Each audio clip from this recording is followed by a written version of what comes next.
Welcome to Rumboyz After Dark. We have an action-packed show for you guys tonight. Make sure that you leave a like, dive off in the comment section, donate to the channel, support independent sports media, and also check out our sponsors, Shop GLD.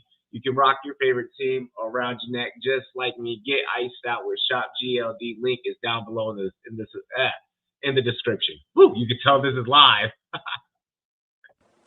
Warning, the following stunts are done by trained professionals.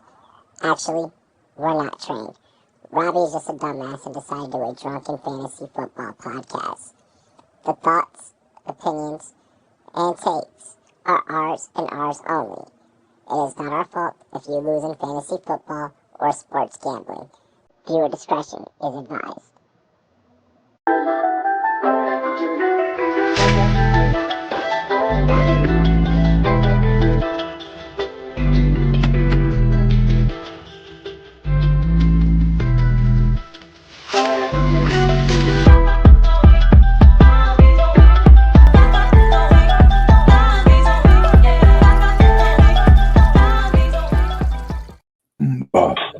What is going on, ladies and gentlemen?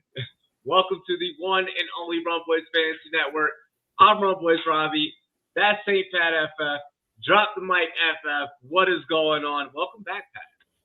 Well, hi, guys. When did we get that new drop? Like, in the last 2 years? Yeah. I think it's been like 2 years since I've been here. That's what I was going to say. I'm just vibing to it. Oh, my gosh. That's some dope shit. A lot of changes have been happening down the pipeline. I'm just over there going, Rumboyz. You know what hasn't changed since Pat's left? Taco being on time. I know he said 5 minutes late. It's now 10 minutes late for Taco. Oh shit! Hold on. Speaking of, let me make sure that my mic is plugged in. Let me do that. I want to sound a little bit better. One moment. All right. I might just go Rumboyz. Occasionally throughout the show. What we should do is put me and you in the studio and do Rumboyz rap. White plays one from the hit. I don't want to hear that. I would like to spare people's ears. I've gotten out in the sun. I just came back from the beach today, but I'm not dark enough to do that. Wow.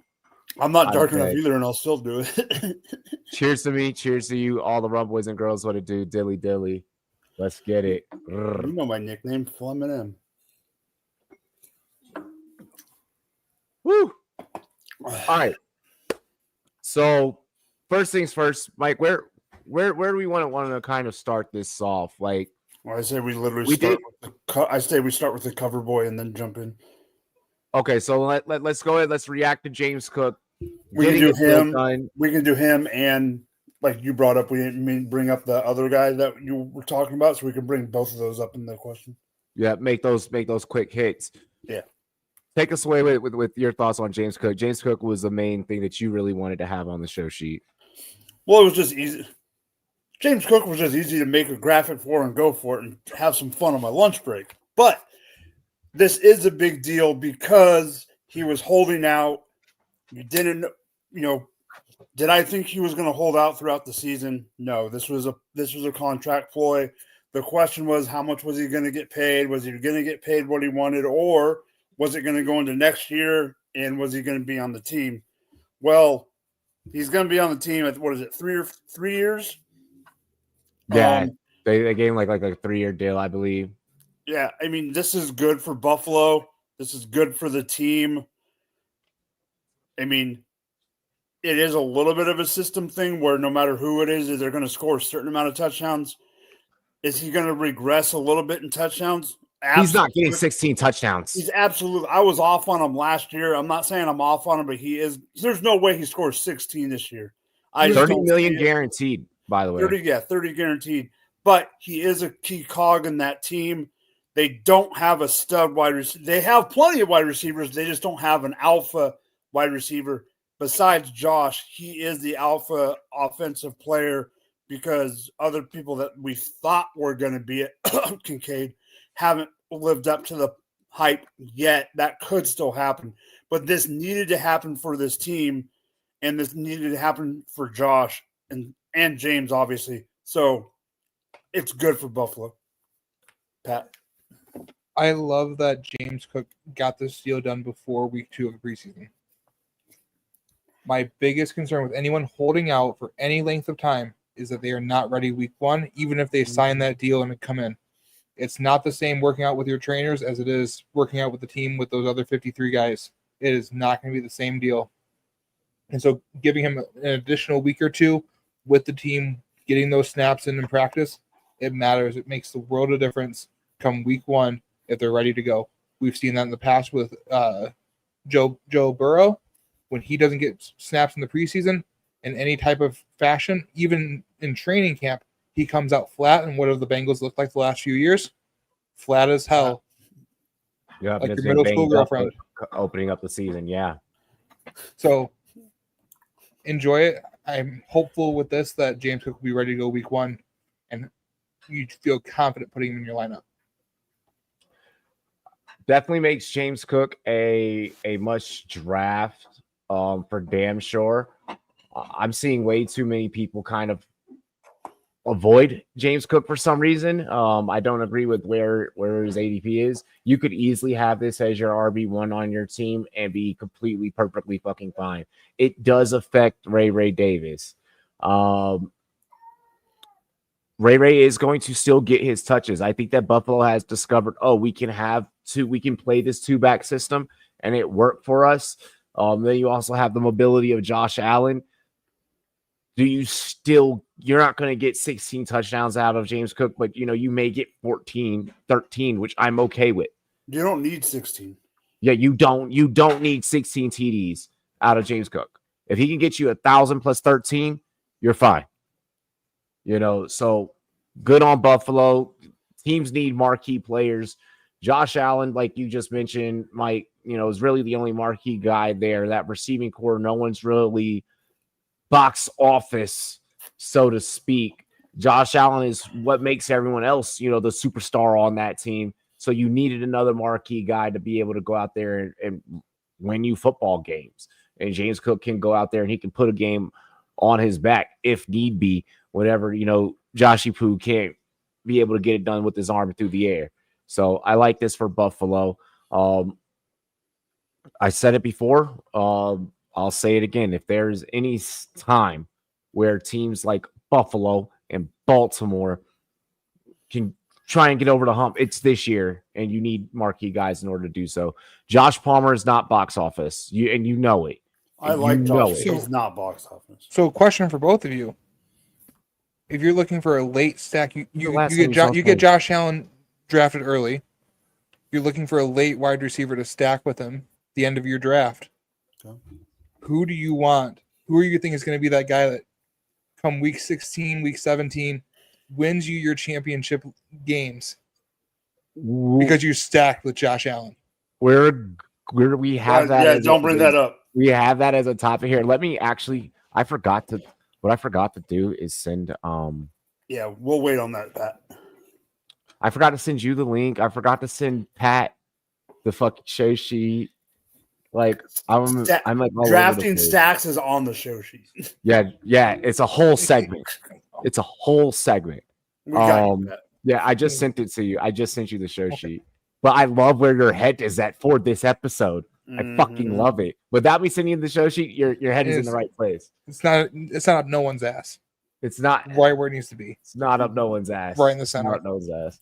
All right, so the other player we were going to bring up really quick, we brought him up last week, but real quick, we weren't able to talk about the fantasy implications. That is Keenan Allen going back to the San Diego Chargers. Los Angeles, I will always call them San Diego, and you know that. Being from California, they're always going to be San Diego. Stay classy. The LA Chargers. Stay classy, San Diego. Watched that movie the other night. What I think about this still holds up. I don't think it hurts Ladd at all. And I'm going to keep this short because I already feel a certain way about a player.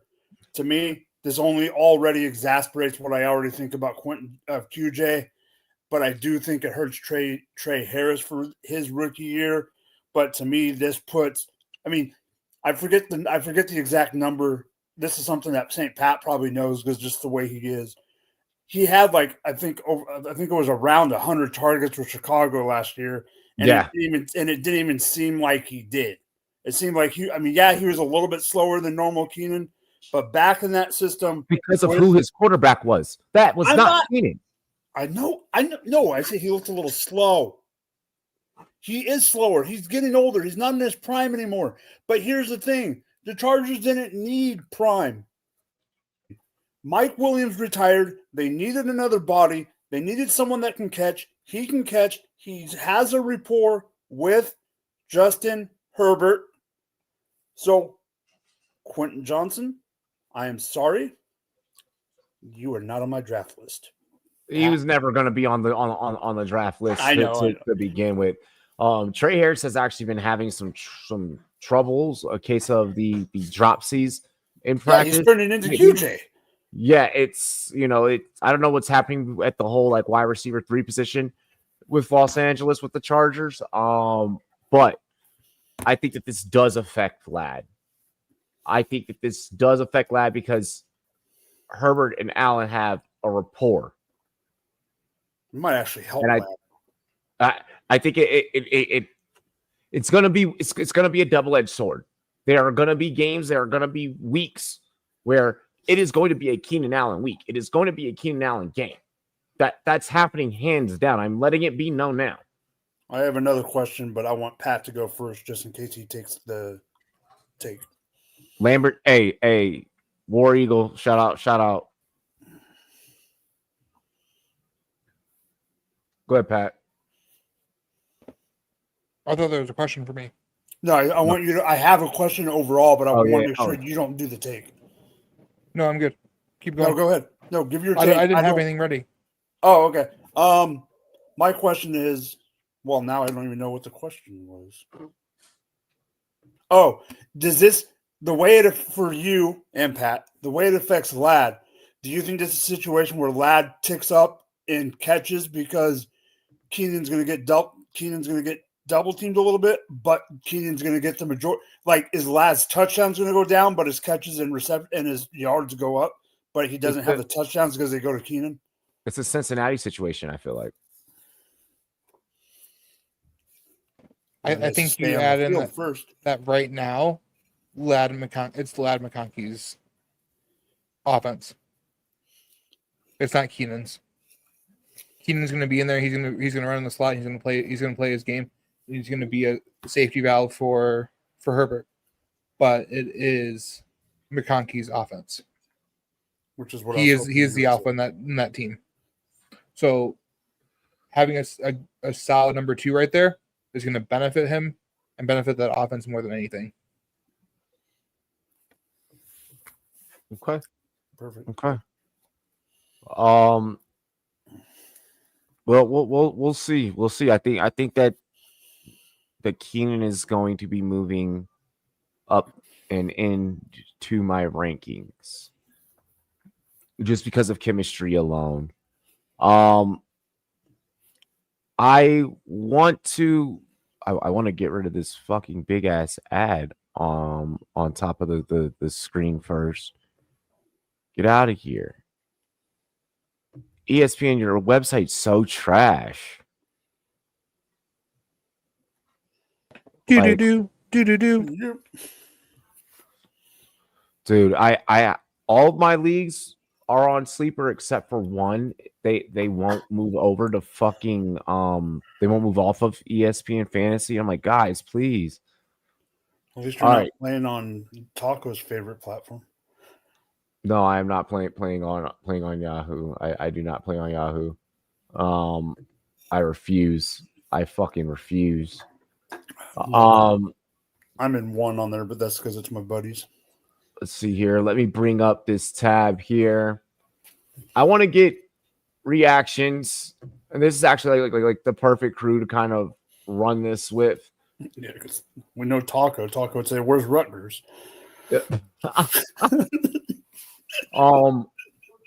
We're more so focusing on the AP top 25 because that's realistically what the public for the most part, looks at and focuses on.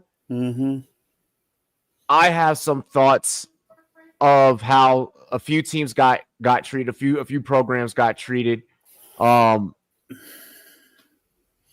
AP completely shitted on Beamer. Let's just keep it real with that. Clemson is way too fucking high. Clemson at 4 is insane. Right. Okay, hold on real quick. Are you mad because I'm not saying they should be 13. I'm not saying that. I do think they should be closer to 10. However, are you saying that because it's Beamer and you're biased as hell and you can't get it out of your head? I wanted to say that all day to you. No, I'm gonna be honest. It's not a Virginia Tech bias thing. Have you seen the show? No, I have not yet. The way that South Carolina did last year has everything to do with how I feel. And that's where really like a big piece of that emotion comes from. Okay. Them boys fought. I'm not even sure if Nessmeyer is as hyped up for LSU as like we're being forced to buy into. There's talks that Gruden could be maybe heading to LSU after this season. Every year we hear Brian Kelly. Every year we hear that Brian Kelly could be gone. Every year we hear that Brian Kelly could be gone. Brian Kelly is an ingenuine bastard, bro. That doesn't mean diddly squat when it comes to rankings, Robbie. He needs to take his ass back to Boston. But that doesn't mean diddly when it comes to rankings. Rankings has no bearing on him being a quack, him being a jackass, whatever the case may be. Confirm way. No, I honestly, I feel like South Carolina should be higher. I have no problem with them being higher. I agree with Miami's only ranked 10th because of they got Teme as the quarterback. That's exactly what he looks like. That's where the joke comes from.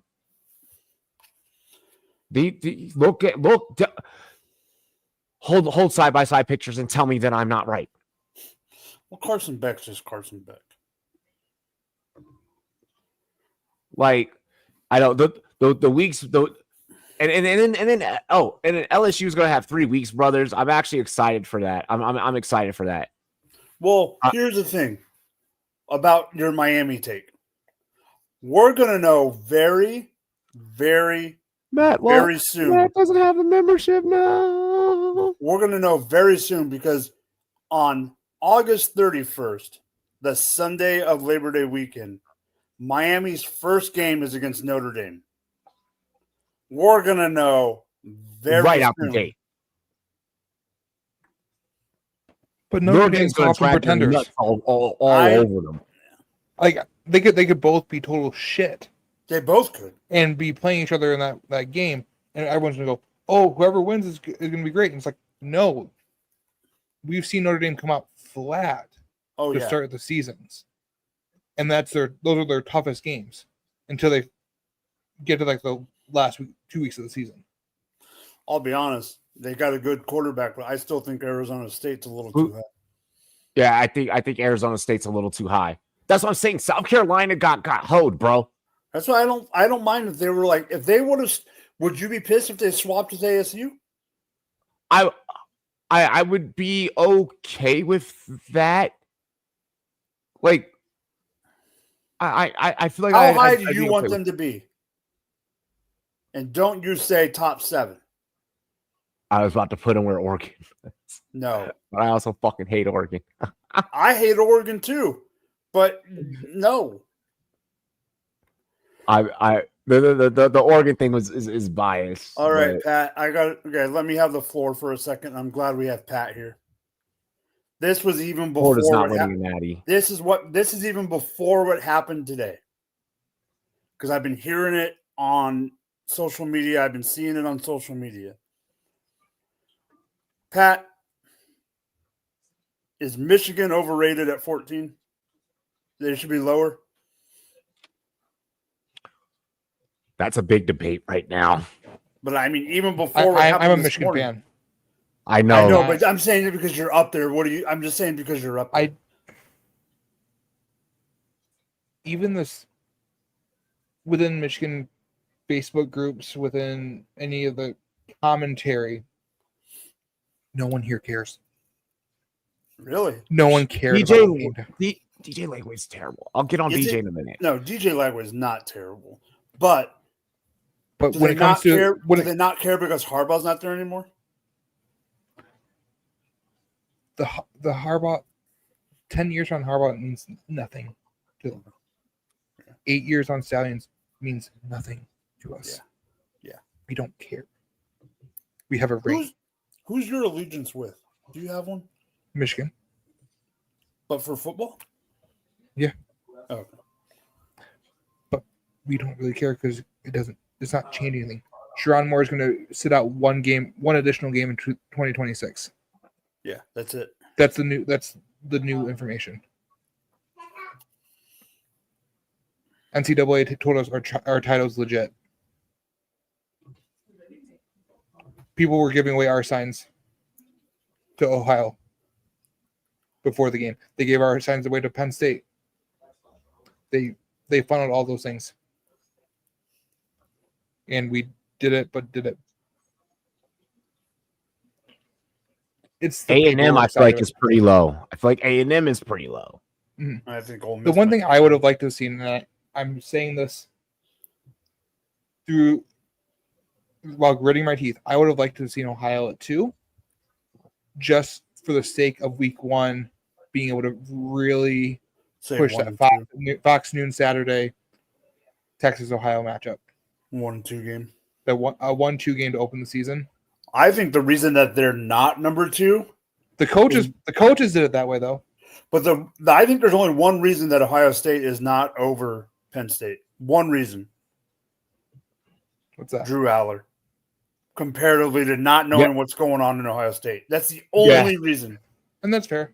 But it's also the Ohio State, like when you gotta kind of like take in, meriting, things of that nature, all the things that the AP takes into account when voting on these things and thinking, about these things and putting these lists together, putting these rankings together. I don't know, like it's like there's no Allers is having the experience that he had last year. Allers probably the better quarterback out of those two rosters right now. Oh, for sure. He grew up a lot last year. Oh yeah. Yeah. But Penn State I still think is capped out at being a top 7 or top 8 team. I mean, he grew up there's not a path to them. They don't win big games. They never have. Not since Joe Pod left. But the question I have, I mean, yeah, I follow.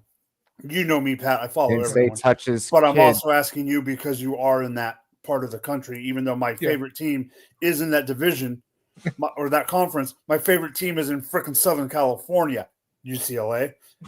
Do you think that's a James Franklin problem? I think so. Because I'm starting to think it's a coaching problem when it comes to getting over the hump. But also, yes, there's definitely that with Penn State.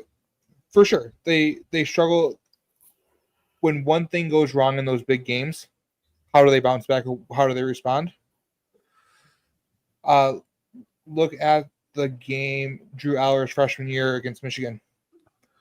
Michigan ran the ball 30+ straight times.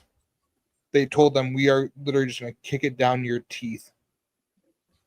And they could not do anything to stop it with a top 10 defense in the NCAA and a top rushing defense. That's crazy. Franklin did not have them ready for it. Yep. Franklin couldn't do anything when he knew it was coming. And that's the worst is when you know it's coming. And so same thing. He's running the same problem against Ohio State. Are we giving really quick, not to shift gears? Yep. Yeah.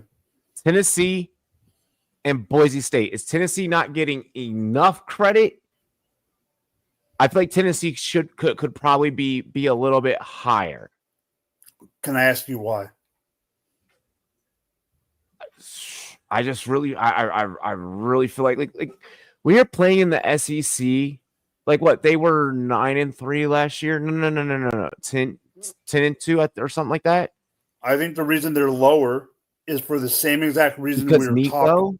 I think it's because they don't have their quarterback is a transfer from Appalachian State, and they don't know for sure. I think it's the same thing about Drew Out. Like a quarterback is going to put you over the top in a division, in a conference like the SEC, and in a rankings where you haven't even played a down yet.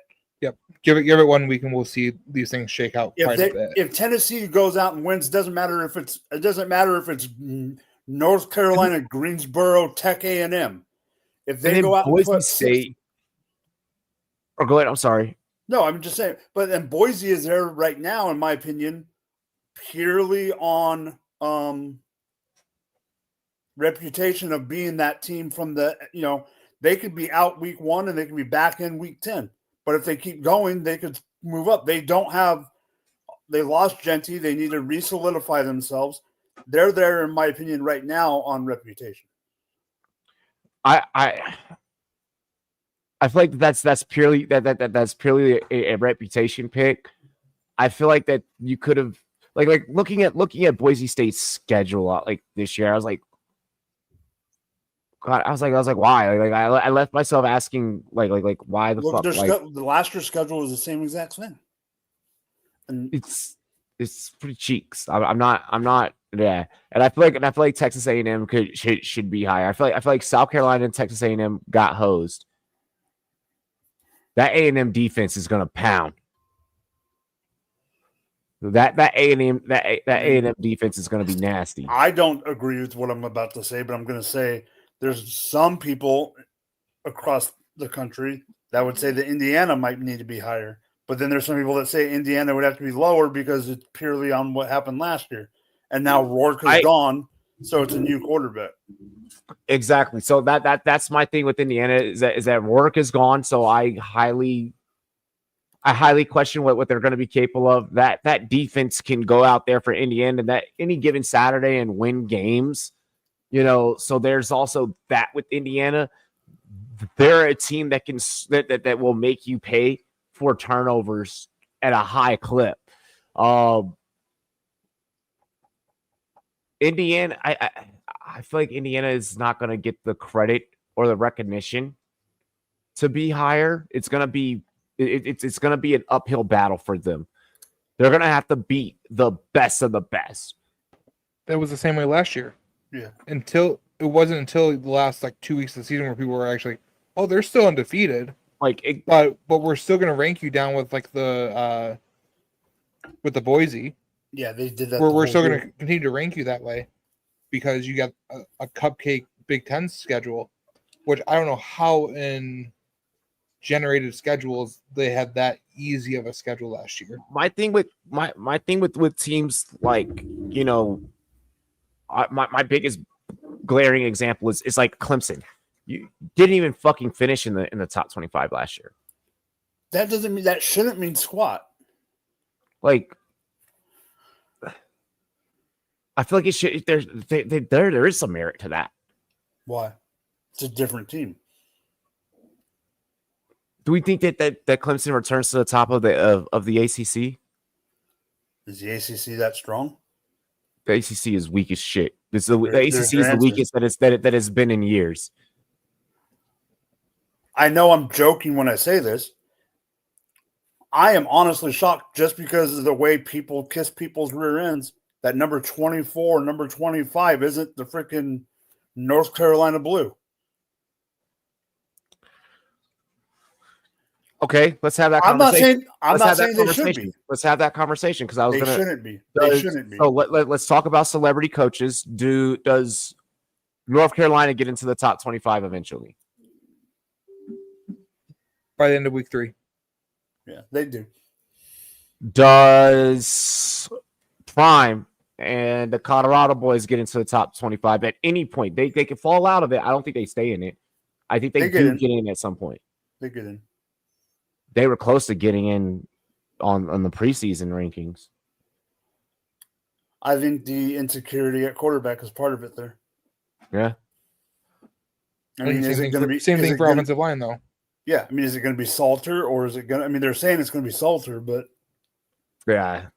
It's such a fucking toss up. Like anything can happen. I mean, this is college football, bro. Like anything can happen.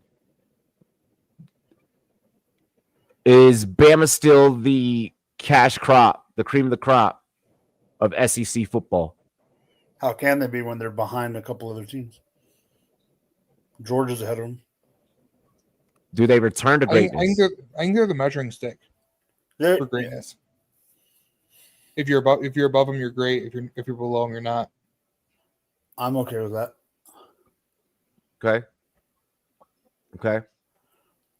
Pat, at the end of the year, you already brought them up as can be contender or pretender. At the end of the year, is Notre Dame in the top 10?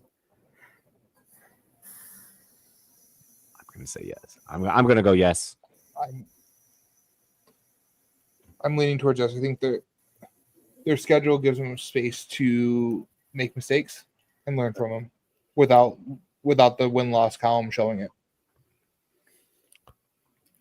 Biggest faller out of the top 25 from right now. Out. Yep. Who falls out?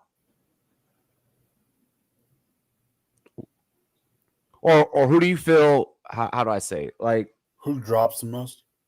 yeah, Who doesn't live up to their ranking? their currently? potential? Yeah, their ranking. Who does not live up to their ranking that right now? Illinois. They're They're gonna beat around the rest of they may very well be a good team and deserving to be in that 20 to 25 range, but they're gonna get beaten the hell up in Big Ten play. Mike. Kansas State. No, I was looking at that. There's something telling me that, I mean, I don't want to say this, not that I don't like the team, but there's just something telling me that Oklahoma's going to choke. I like that call. I feel like Oklahoma hasn't been the same program for a couple of years. For me, Florida.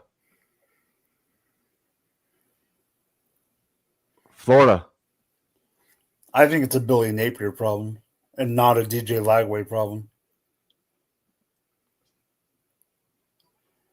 I can meet you halfway on that take. I think that the quarterback has to assume accountability as well.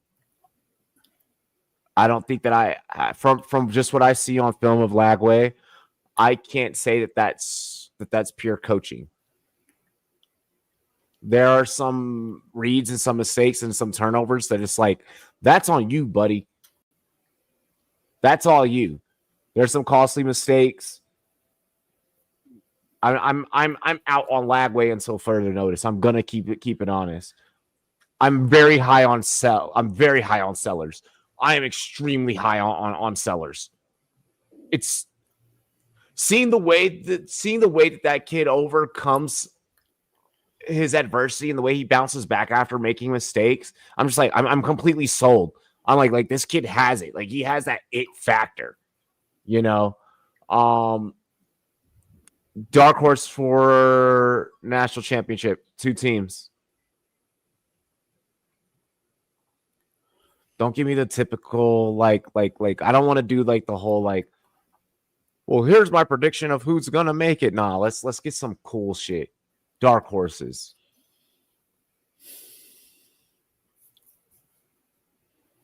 Dark horse to get to the chip. Give me Texas A&M. Damn, let me see that defense. Let me see them move into that great category. Slide into the playoffs in that 6 to 12 range and cause some havoc. Win a big game. Win a game or two. Damn, A&M was mine. A&M was mine. Should have spoken up sooner, bitch. I know, fuck. Mike, who's yours?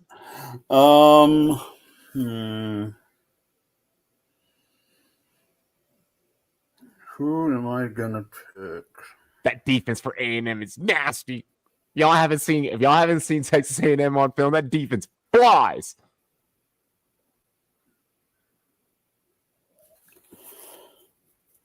I'm gonna. God damn it! You know you like my South Carolina take. You know No. I have nothing against South Carolina, but I'm gonna go completely different on this. I am gonna go with a team that's not in the top 25 that I think is going to be a dark horse to win their conference. So, and then like you brought up, Pat, when like you brought up with A&M where they can go in and cause havoc. If a team gets hot at the end with the way the playoff structure is, that's what it – not saying you can't be good at the beginning and still win, but what I'm saying is if you get hot at the right time, it does help you. Are we all in on A&M then? No, it's not where I'm going. I'm just giving that as an example. I'm going to say because I don't trust Arizona State. I don't trust the Big 12, right? No. I think Utah can win the Big 12. Oh, shit, that's a hot take. I fuck with that. They don't. Like BYU. They're just soaking over there. Soaking it in, Mike. BYU. I fuck with that take. Mike out here clip farming, bro. Mike out here clip farming. BYU don't have a quarterback after they kick their quarterback out for whatever happens. And then they have sex allegations. Not sexual assault. Sex allegations. Well, allegations. It's because he admitted that he had sexual intercourse, and that's against. He got laid. I know. Yeah. He got laid, and it's a Mormon school. Their other quarterback is on mission. Gunner, he's on mission. So like, I don't know what BYU. Did you see how many votes BYU got? Like BYU almost made it into the top 25, and I was like, "You're insane." They don't know what's happening behind center right now. You're insane. But more power to them. More power to the Mormons. Mormons rules, bro. Yeah, I mean, I don't think I could have. You tell me you're gonna kick me off a team because I got laid? I don't even think I've. You can get kicked out of school. You guys see the idea that I'm trying to think of. That was going around the Utah campus. This idea was like, go ahead and just meet players from the BYU team. Yeah. And then say you had sex with them. And just watch the entire team get kicked off like the week of the Utah BYU game. But that sounds like something like an episode of like Blue Mountain State, bro. Bring back Blue Mountain State. Pat, write that in the script. Let's go. Thad sneaks over to the Mormon school. Because it'd be such a thing that Thad Castle would do. Not my pocket pussy.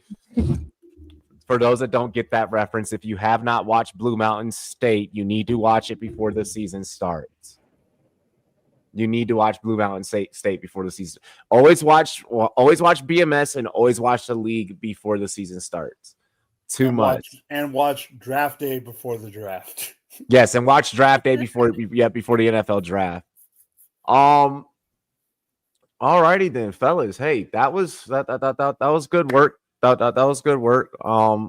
Pat and I agreeing on A&M. This is gonna be fucking awesome. I saw your comment in the private chat. I love it. From Pat is back. That's why Robbie hired me. Like, look, we're here to fucking talk shit and make fucking money, baby. Make content. Going from one set of rankings to another set of rankings. Cheers to me, cheers to you, all the Rumboyz and girls. What it do, dilly. We love and appreciate you. Oh, that ranking. I was like, what rankings are we talking about? We are heading to the Rumboyz Fantasy Network Draft Guide. It is full of everything from our power rankings. These will be updated weekly. Right now, it's just our preseason power rankings. We have tips and tricks for you as well, for the year 2025. Think of this as like a I don't want to use the word Bible because that's like insane, but like it kind of in a way is that like the things that I write in the tips and tricks it's written with this humorous to it, but also like full of like if I really do these things, in tandem or in the right situations during my draft, I come out on top. It's written like a bro code. Yeah, it's written exactly like a bro code. It's written exactly like a bro code. All of my wide receiver rankings, all of my running back rankings, my quarterback rankings, tight end rankings, much drafts. Taco has written articles in there. Jamie has written articles in there. Pat, if you want to throw something in there for any of these sections, feel free. Mike has designed pretty much damn near every single one of these fucking graphics that are utilized for this draft guide. But if you guys have not seen the YouTube shorts or the TikToks, my draft guide rankings are out, y'all. Like they're out, and it's pretty fucking lit. This is how I am currently ranking, not for fantasy football. You could maybe even apply this as a fantasy football tool. This is how I personally have ranked all 32 teams throughout the National Football League. Gentlemen, get your scalpels out and go to work. Let's get surgical. What do you disagree with? What do you agree with? You fellas have seen the list for a while. Mike designed the graphic for the list. Mm-hmm. So yeah, let's start.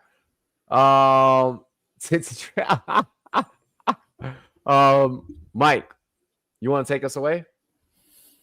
Yeah, I will take it away. Take me away. To pull I do understand things have changed a little bit, but I was surprised when I was making this graphic and I had to put the Rams at number 8. But I understand things have changed. I'm actually really shocked that you have Minnesota at 12. I was surprised it wasn't lower. Really? Okay. And then what was the other one that I was...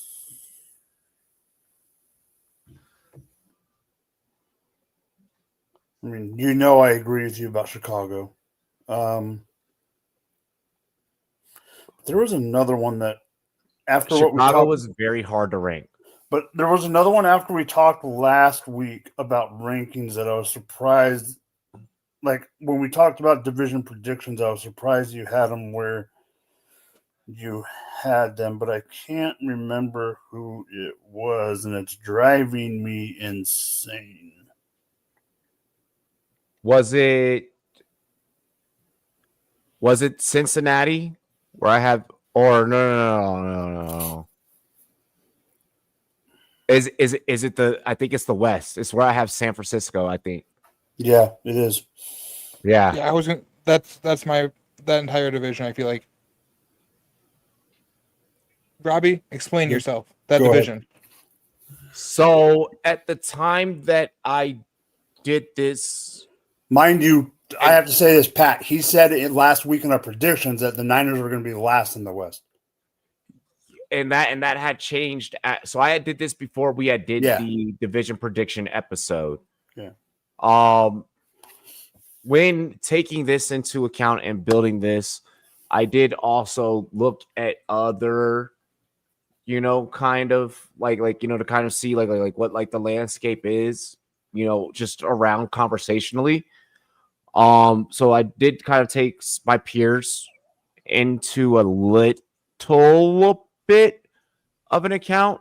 I do understand that this is a Shanahan offense that you can virtually fucking plug and play anyone and everyone that you want. I do think that if Christian McCaffrey can have a full year healthy, or even fuck it, just give me 14 healthy games, then that also helps make this offense tick. This is before we got the news about Ayuk and how long that shit was going to fucking last. I did not think that it was going to be lasting until damn near week 6 until Ayuk, and it could even be longer until Ayuk is going to be placed back out on a field. So I am going to go on record, and I am going to say, San Francisco, you are going to be moving down the rankings. Don't expect that to last forever. You're there for a preseason because of who your coach is, because of the capabilities of your Mr. Irrelevant quarterback and what he's able to do and his understanding of the sentence of the system and his ability to show up to work and do his goddamn job every day.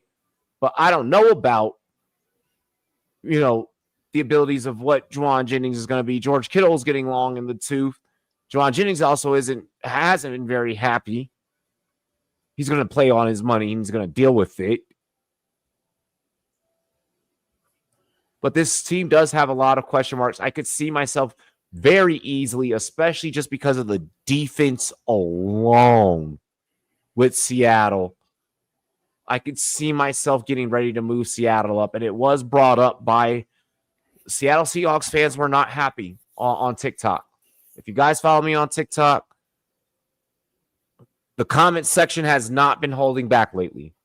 And I appreciate you guys for that. Keeping this consecration journey fun. Has anyone said you're on drugs? Taco's been the only one accused of being on drugs. Okay. At least per part of the comment section. I have been told that I babble. And I've been told that I do try and rage bait people. But yeah, Seattle, you're probably going to be moving up. Miami, the more drama that keeps coming out of your camp, the lower you're moving down. Am I going to be right? Am I going to manifest what I started saying in March? What? About Miami? Yeah, about Miami. Yeah. Miami's about to become a fucking dumpster fire real fast. Is Miami going to go from tank for Tua tank for Tua to tanking with Tua? So Pat, what I've been saying since March is they're going to end up as the last place team in the division and fire McDaniel. If I'm Miami, I say we keep McDaniels, you tank, you try and get as close to that number 1 pick. Well, March already. I mean, we don't know what the fuck is happening with that. But I mean, if I'm Miami, I'm like, I need to land in fucking Manning in order to land a Super Bowl because they both have one. So if I suddenly get the offspring, of what's his name of Cooper, then fuck. Maybe I can get one because Miami has always been so close, and it always seems like that they start rising to the cream of the crop. And oh my God, Miami's becoming a bigger headache to cover day by day as an analyst because the only news that I'm getting out of that organization is temper tantrums. My son doesn't even give me as much drama as Miami does. No, you just give him that much drama. Touche. One of the things that shocked me was, as high as I am on Carolina, how I didn't have the confidence to rank them higher.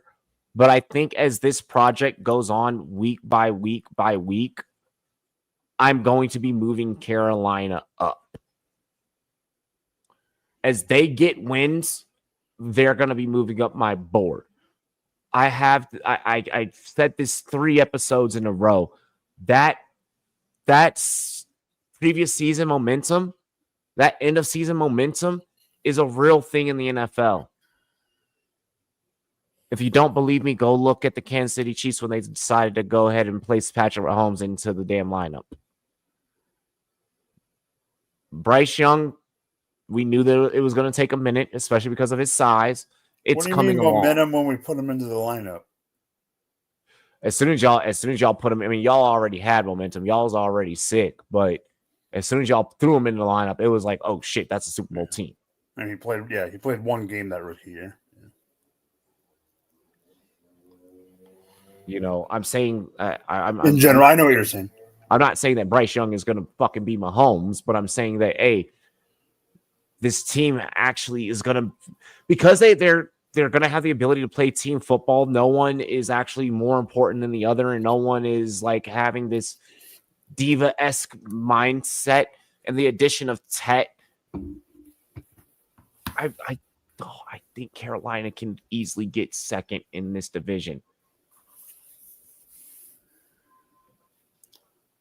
I don't know how well Penix is going to do for Atlanta. Should they have to resort back? I mean, you have to think about things like this. Like, should they have to resort back to Cousins? We already know that he can't run the fucking offense.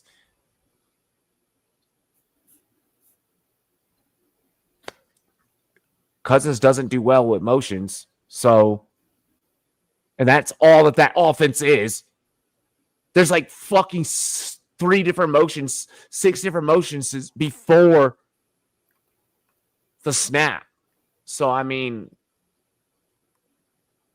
what are some other things that catch your eye, Pat? Back to it. I'd say the love for Arizona. Like, to me, I see Arizona and I want to throw them down that Jacksonville, Las Vegas air, like spacing wise. Hmm. I don't believe in that defense. The offense is mid. It'll put up points, and it's gonna go cold. It's gonna be streaky. I think Minnesota is a little bit overvalued if we're going to take into account the same things we were talking about with the college rankings. We got essentially a rookie quarterback who's coming off a severe knee injury. JJ McCarthy is Ben Simmons his rookie year. It's his rookie year, but that it's not. Oh, for sure. But, and I'm a Michigan man. I love JJ McCarthy. I'm hesitant to say that they're a top 12 team in the league with him at the helm week 1 before he stepped on the field. Can I justify, please? Sure, absolutely. Because I when you texted me, I was like, he's gonna question the Minnesota take, and I know, and I have a feeling you are gonna say something about the Packers as well. No, actually, I'm not going to, because I think we went back and forth about one of the first like ESPN ones that came out for power rankings that had like the Packers at 5, and I went, that's way too high on that. Was inflated as fuck. I looked at it and go, there's no way. It's difficult to put us above the Lions right now. I can see why with a little bit more question marks on that offensive line and changing coordinators, but I think right now you have to keep the Lions above the Packers no matter what. Yeah, I felt like the Athletic, ESPN, and Fox all had Packers way too high. So okay, cool. I'm surprised that we're okay there. With Minnesota, let me state this. I have watched JJ McCarthy play football for so fucking long to where like I know his cadence, I know his snap count for it. Like it's bad. It's bad. So there's that. I think even with quote unquote rookie season, the system that he plays in favors him so well, and the weapons that he has, that 3-game suspension for Addison. I don't know if you saw last week's episode. Like I said last week, that 3-game suspension for Addison is going to be a blip on the fucking radar. That shit's going to be here today and gone tomorrow. Jay Jettis is Jay Jettis. When you have possibly, arguably, maybe the number 1 receiver that's not named Jamar Chase in the National Football League, that makes your job significantly easier. When you have a heads-up Go out there, go get him, slash across the middle, tight end, like TJ Hawkinson, and a shorthanded tight end like TJ Hawkinson. Tight end is a rookie quarterback's best friend. Hawkinson's going to be a fantasy football value this year. You need Hawkinson. If you miss out on the Jettis JJ stack, I'm saying this now. You need to have those two. Message for later. I think that this team, and then you also add the dual-headed threat of Aaron Jones. I get that he didn't have the best performance last year in the red zone. What was it? Negative 13 yards when in the red zone. So, but you're going to have Aaron Jones that's going to get you down the field and, move between the tackles. Then Jordan Mason is going to be able to go out there and punch that thing in goal line situations. I like what this team's going to be able to do. And JJ's competent enough and good enough to go out there and get the job done. Jordan Mason is the best handcuff in fantasy. I agree with almost just about everything you said there, but that doesn't get him up to top 12 for me. I think it's still a top 12 team. I don't know how. I'll give you this. I think Denver can go over them. Yes. I think Houston can. And if with the receiver situation, I think they'll be fine. I think they figure it out. Okay. I think you can make a case for Pittsburgh. If we start seeing some positive reports of Aaron Rodgers in Pittsburgh. Pat, I love you, but oh my God, you just Pat's high on Pittsburgh. Taco's high on Pittsburgh. You and I were divided on Pittsburgh, and I like this, Mike. All right. Look back at the reality of the numbers that Rodgers put up in New York last year. He was not as washed as sports media would want you to believe he was. I am on your side. Hey, we are sports media as well, and I watched as much football as you. Mainstream sports media. I feel like the talk show, the big talk shows. I feel like he's washed. But he put up what he's saying is he put up the statistics. His numbers were still good. His interceptions were higher. Right. 11. He basically had the same stats as Patrick Mahomes. He had the same stat line as Mahomes. He also supported two very relevant wide receiver 1/wide receiver 2, high wide receiver 2s in that offense at the same time, which is huge for someone like DK Metcalf. So if you can get Rodgers in like the 10th or 12th round, and I'm not saying anything, but maybe you put one on top of the other. God damn you! Damn me to heck. Okay. Robbie already knew before the show even started. Damn it. Okay. Hey, I don't hate it. I don't hate it. I think New England's going to be a big riser on this list. I have a lot of faith in New England. Second place team in that division. Telling you. Definitely possible for New England. Like I'm okay with it. I'm satisfied with the rankings. I think that this is fair. I think that I was very fair. Like I could have been really fucked up and put some teams significantly lower.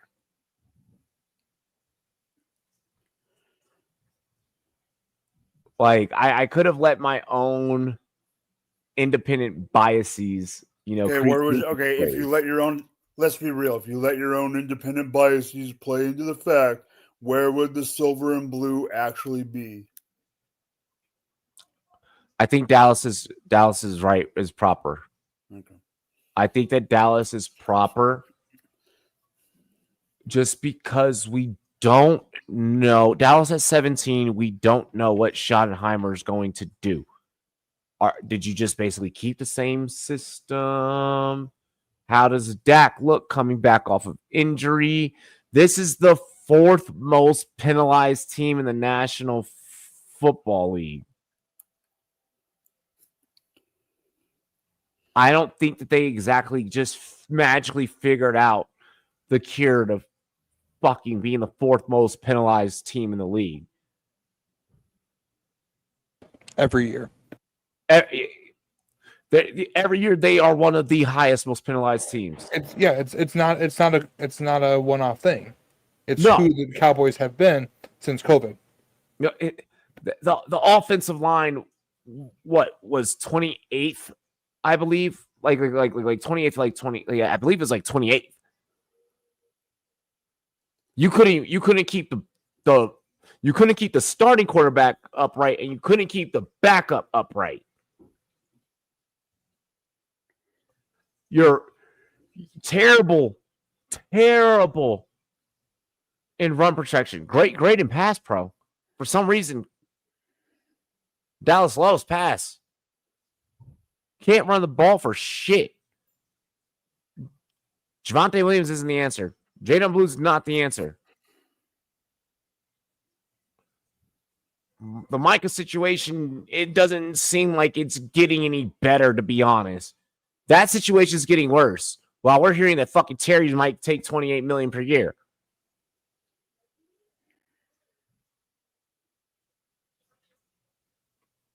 Dallas could be lower, but I feel like 17 is fair because I think that they are good enough across the entire National Football League to maintain middle of the pack.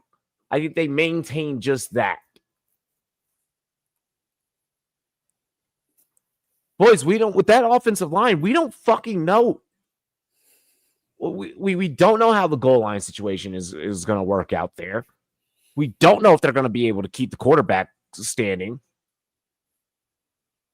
Do you boys have faith in Dallas? And this isn't a bashing Dallas segment, but I mean, fuck. I want to see the first few games. Because I'm not as worried about Dak as you are. I'm worried about Schottenheimer. I'm worried about Jerry being a fucking cheapskate.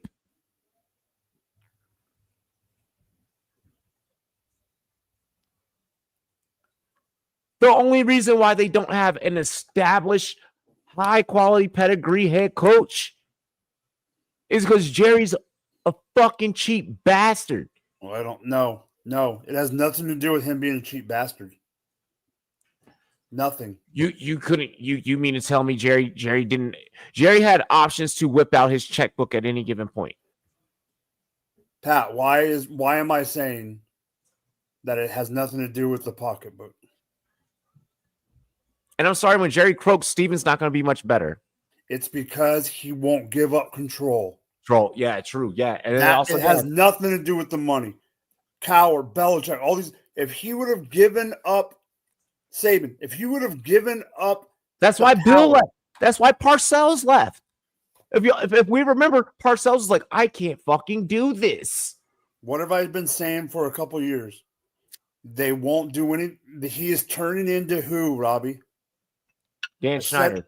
No, last week. Who did I say he's turning into? He's turning into freaking Al Davis. Al Davis. Yeah. You did say that. It's like when. Have you guys ever been like a fan of like a musician that like has like a bunch of yes men around them, and then all of a sudden now that musician like goes on like mad benders and just like loses their talent and like it's just like it's not a good musician, just isn't a good person anymore? It's exactly that. So, you know, I feel like I was way too gracious with the Colts. I feel like I was way too nice with the Colts. Way too fucking nice. The Colts very easily could be where the Saints are. You also picked the Colts not to be in last of that division. So how can you have? I mean, you picked them to be like you picked them to be right. You picked them last week to be close to the Jacksonville Jaguars. Robbie, can you go on the record and say, did you pick them? I didn't pick the Colts to win the division. No. No, because Mike said you picked them like 12 times. No. I picked them third. I picked them third in that division. But the biggest thing was you said they were going to be closer to Jacksonville than I. That was our debate. Then, well, now that Brandon Scherr fucking retired, That's different. Yeah, that becomes even more realistic. I could not believe. All right, so looking at the power rankings, Jacksonville at 25 is so logical now. But here's my problem with you having them at 25. I don't learn to run. No, I understand that, but I don't see that big of a difference that you have between them and Houston. Why do you say that? Houston up at 14? I'm saying I don't think there's that big of a difference between Jacksonville and Houston. Either way, if either of those teams win that division, they are one and done in the playoffs. Agreed. I know it. You know it. We both know it. Oh, I'm not disagreeing there. You know? No, that's not a oh, yeah, we're on the same page on that. And really quick, just to combat the whole Cardinals thing, I think the Cardinals can be a dark. If San Francisco can be the faller that we think that they can be, Arizona at 18 is a beautiful fucking spot. If San Fran could fall to the bottom of that division potentially, which I think is very much well within the realm of possibilities when you play against the Rams, when you play against the Seahawks, then Arizona likes to find its way to win games that they have no business winning, but then losing games that they have every fucking reason to win.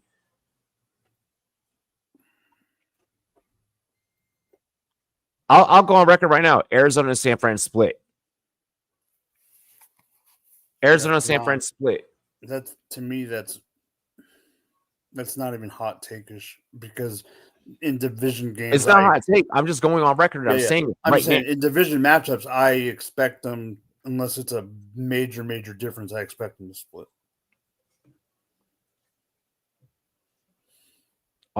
Let's go ahead. We are going to get into halftime. On the other side, we are going to take you guys a little bit more into the draft guide. We have some fantasy football tips and tricks that we're going to talk about. We are also going to talk about stacking up those high quality players, those equitable stacks.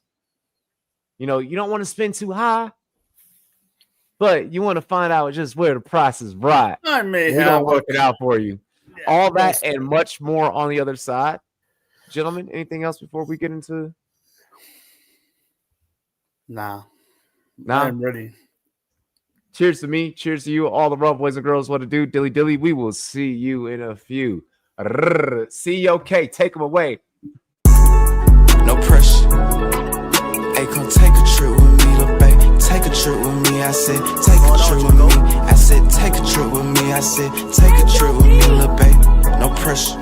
Hey, take a trip with me, little babe. No liquor, we shopping when we land. ATL to MIA, come put your feet up in the sand. I almost gave up 1,000 times, I had to stick to the plan. Hey, fuck that, we finna figure this out. Why these niggas tryna box me out? Hey, rest in peace, the flipper. Yeah, you know I'm on the paper route. My third eye open for them niggas who tryna snake me out. I know these niggas watching, I'm driving home, I'm taking a different route. I'ma run that set so bad, I'ma make these niggas won't kill me now. Hey, they ain't picture me like this. VS on my neck and wrist. Hey, shout out to T Grizzly, you know we do this shit with no effort, bitch. Hey, you know it's no pressure word. I need me a no pressure, bitch. I beat a nigga ass like Rocky and Riri on my bucket list. Hey, I'ma go get that money.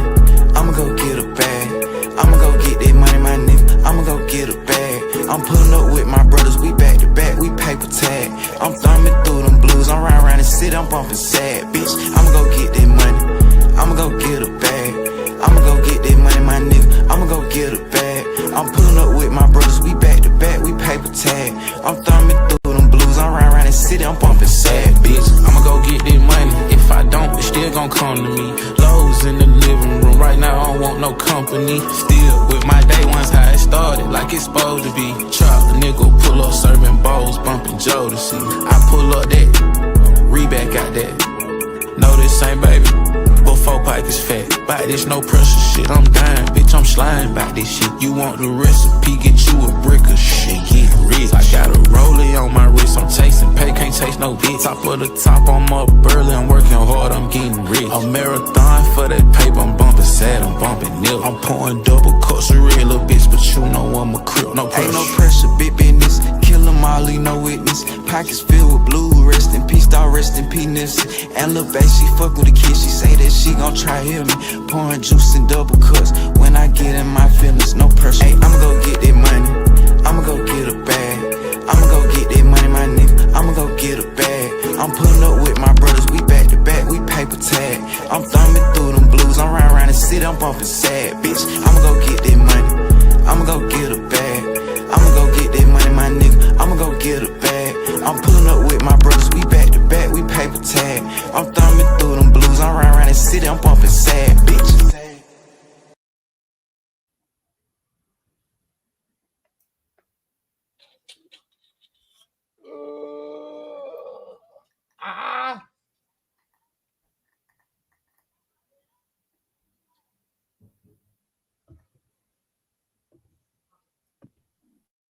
The last drink I got for you is for Robbie himself. This one I'm calling the Admiral. Now, the star of this cocktail is this special ingredient right here. Appleton Estate 12 year. This is a beautiful, beautiful rum. Now, it's a Jamaican rum, so it's going to have a lot of that terroir, that funk. A lot of the fermentation that they do is open barrel fermentation. So you're going to get really, like, it sounds bad, but rotten banana bread. I mean, to me, this is just like crazy. And then to spend 12 years in a cask, it's a long time for rum. Oof, really sort of mellows out. You get a lot of that woody spice, a lot of that earthiness. Now, what I want to do is, in this cocktail, I just want to accent that. That is such a nice rum. I don't want to mask it. I don't want to overpower it. I don't want to do anything. I want to balance this out into an easy sipper. So what we're going to do is we're going to take that big 1-inch cube I was telling you about, drop that bad boy in there. Angostura bitters. Every home bar should have Angostura bitters. It's like salt and pepper. You need to have it. 2 dashes of Ango. Peychaud's bitters. These ones are a little bit more optional in your home bar. I love having them. They add a different dynamic than Peychaud's. A little bit sweeter, a little bit lighter. Made in New Orleans, famously. Famous in the Sazerac. 1 dash of that. Then we have a Demerara syrup. Demerara syrup is basically a simple syrup, but made with Demerara sugar. You can use brown sugar as well. It just gives you a more like a molassesy sort of cooked taste to this sort of simple syrup. So it's not that light, syrupy, sweet. Again, 2 bar spoons of that. Just a little bit. And then your rum. 2 ounces. But Robbie's my guy. I'm not going to judge, so I might go a little over. Stir it up a little just to cool it down. You don't really have to do much.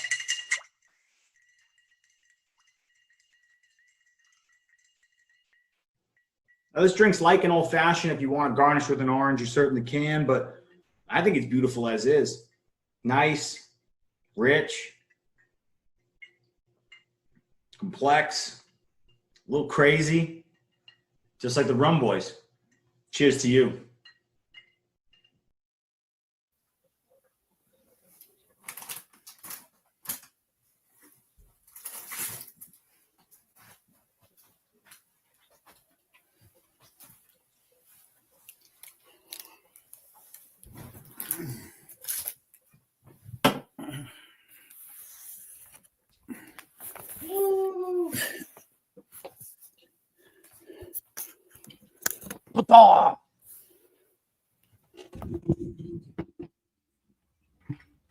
Big ass bottle of rum. What you eating?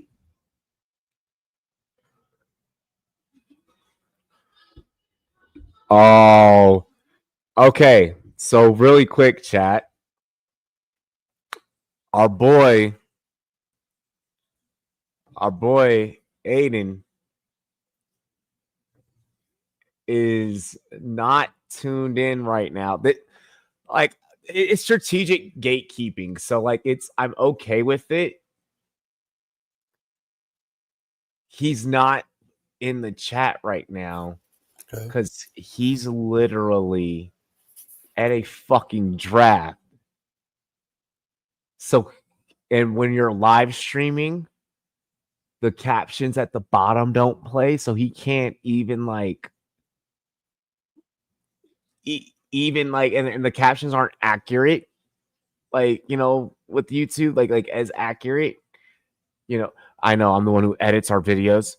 Me and Leafs probably sees it too. Like Leafs probably sees it. That fantasy, he's like, no, like he can't, like he literally cannot, because if he watches us while he's drafting in that room, he now reveals who his source is and reveals a source that's been helping him beat his league mates for the last fucking 3 years. So like I understand why he's like, bro, he's like, I can't. He's like, And he's like, they are all watching me right now. He's like, they are all watching me right now. He's like, I have my fantasy draft night. He's like, I just finished it. They got the game on the big screen TV. They did it in like a nice little area. Speaking of fantasy draft, shouts to That Fantasy Network. Check me out tomorrow noon. I believe, yeah, I'll be on.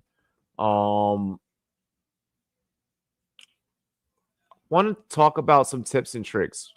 What is that? Is that biscuits and gravy? It's probably cheese curds. Oh, because he's a Packers fan. He's from was. I see what you did there. He's I'm not. lactose intolerant, Mike. God damn you. Way to rub He it is in with the lactose cheese curds. intolerant. You can't do that. That's Mike. Like, be really? nice. Apologize now. Sorry. Gosh, Like you mean it. I apologize. hug it out, you two. God, not me.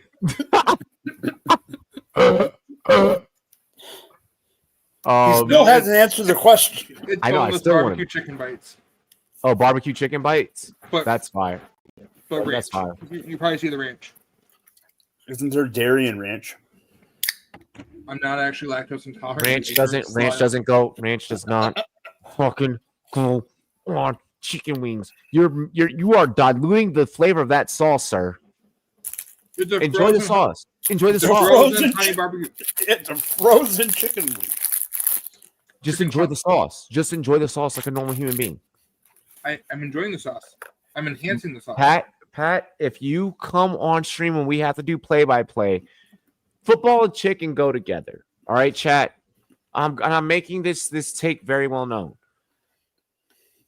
If you barbecue, I'll let it slide. If you have hot wings, if you have buffalo wings, and you dip them in ranch or blue cheese, to me, it's a cardinal sin. It's a cardinal. What is the point of you having something hot if you were just going to cool it down? All right. Then why serve it with it? Who are you to talk about cardinal sins Yeah. to the St. Patrick FF? Who are you? Who are you? Who are you? Look, I'm just saying, like, you guys don't agree with me that there's a cardinal sin. Why get something hot if you're going to dial it down with ranch? It makes no sense. Because ranch also adds flavor. Ranch does not have flavor. You've never lived in the Midwest, dude. Ranch doesn't have flavor. Yeah, It does. Ranch is terrible. Like, what did I add to the breakfast potatoes that I made this evening? I added some ranch seasoning with it, with a little bit of garlic powder and a little bit of other seasoned salt. If you go somewhere, what salad dressing are you having, Robbie? Italian? Oh, here Or we red go. wine vinegar? Here we go, Pat. You notice this? Depending on what his topic of choice is, the voice changes. So now that he's talking about Italian, voice changes to that voice. When he talks about the East Coast, he talks like he's from Virginia. When he talks about the That West, was my Virginia accent. It's called What code are you switching. talking about? It's code switching. I do it every day of my job. well, you probably have to. You should see me at work. I code switch like a motherfucker. I be at work. Robbie, Thank you should see me at work. Bro, I go the opposite. I go inner city. I go Medicaid. I go Medicaid. Hey, that's a bar. I be getting called out at work. They're like, brother, I know you don't really talk like that. I'm like, oh shit, you caught me. I've had customers be like, are you black? And I'm like, yes, ma'am. They're like the most like proper voice I can, and they're like, you don't have to try so hard. I'm like, I heard you on a call last week, and I was like, oh my god, this guy is horrible. he is not selling this. I want to get into some fantasy football tips and tricks. Tips and tricks? Okay. Tips and tricks. just the tips. We're just touching tips tonight, guys. Okay. Hey, all good. hey, we are calling this segment just the tips. Yo, that's gonna look so fly when it's edited. Fantasy football, just the tips. All right. So in the Rumboyz Fantasy Draft Guide, like this is basically page 1. Okay. Like St. Pat said, wrote this in bro code. Okay, we're gonna go through like a couple of these, or like maybe just like some of our favorite ones. That is crazy. Why are you like this? But some tips that I want you guys to kind of like head out there as you get ready for your fantasy football drafts.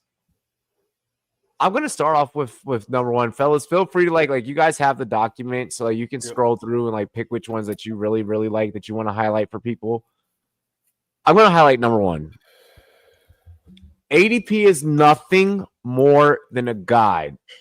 After a certain point in your draft, it is nothing more than a fallacy sold to you by the fantasy football deep state. Okay? I say this wholeheartedly with so much conviction and so much vindication, because at a certain we were talking in pre-production. Mike had sent me a message. He was like, I want to do like kind of like a my guys, section, of the show, which we'll kind of like get into later, which when we're talking about like the stacks. After a certain point, that certain players are not going to make it back to you. You have now figured out the thought processes and patterns of those in the room with you. Play off of those thought processes, play off those patterns, go and get your guys, okay? The fantasy football deep state wants you to buy into ADP so that, I'm going to be honest, I'm not going to shy away from it, so that we can fucking sell you fantasy football draft guides. like average draft position helps you use it to navigate, but don't let it be your end-all be-all. There are going to be certain spots in your draft where BPA, best player available, is not always the answer. Your gut tuition is. Your gut intuition is. I said gut tuition. That's not you're not. Your intuition. Someone's bail me out of that situation right there. You keep mentioning the dark state. The deep state, yeah. The deep state, dark state, doesn't matter. It's all the same. And how ADP is so forced onto us by them. Have you heard the recent issues with Fantasy Pros expert rankings list and how they rank people out?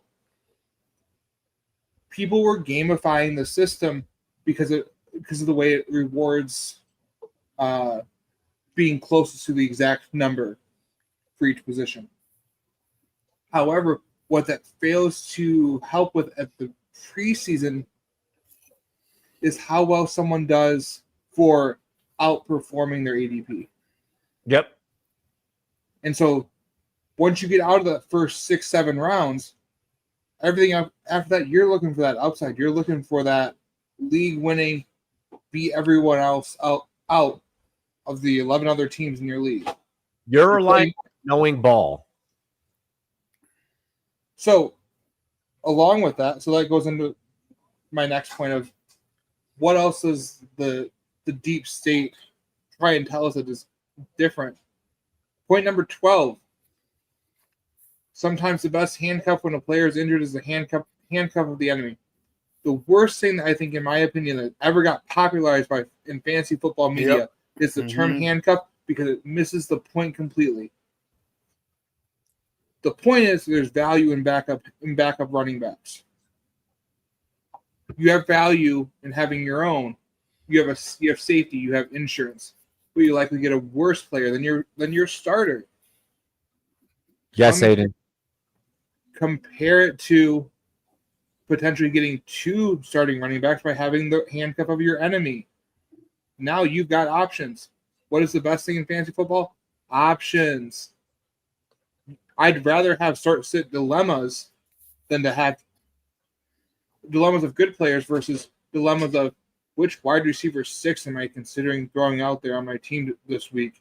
I really need at least 4 points. I've seen people have those conversations in 12-team leagues because they just butchered it. They got hit by injuries and didn't know what to do. Diversify.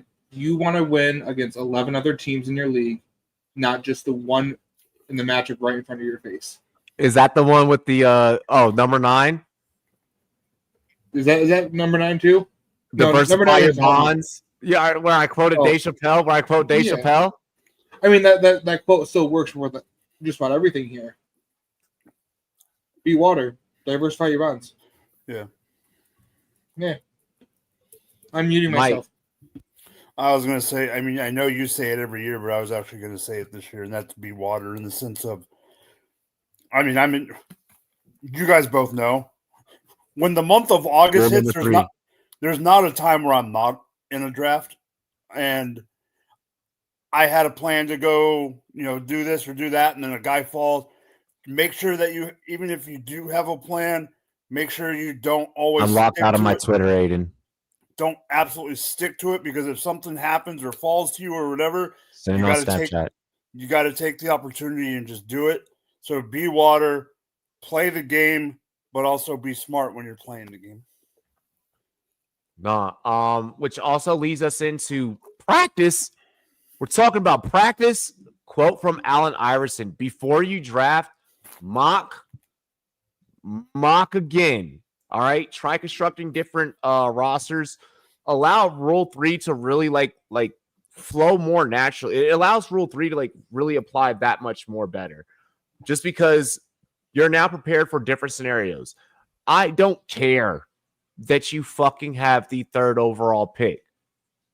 Mock from your other league mates' positions so that you can now be able to head into the draft room on draft day with the ability to now get into their heads and get into their thought processes. This is a game of strategy. The best strategy, in my personal opinion, is leverage, which we're going to talk about draft strategies a little bit later. But leverage is going to be your best friend. So if you know your opponents, if you know their psyche, if you know the things that triggered them, you can now play off of it. Psychology is your best friend in this game. It's not just luck. It's not just you knowing ball. If you know the personalities of those that you are playing against, it makes everything else so much easier. And then let's give you fellas one more.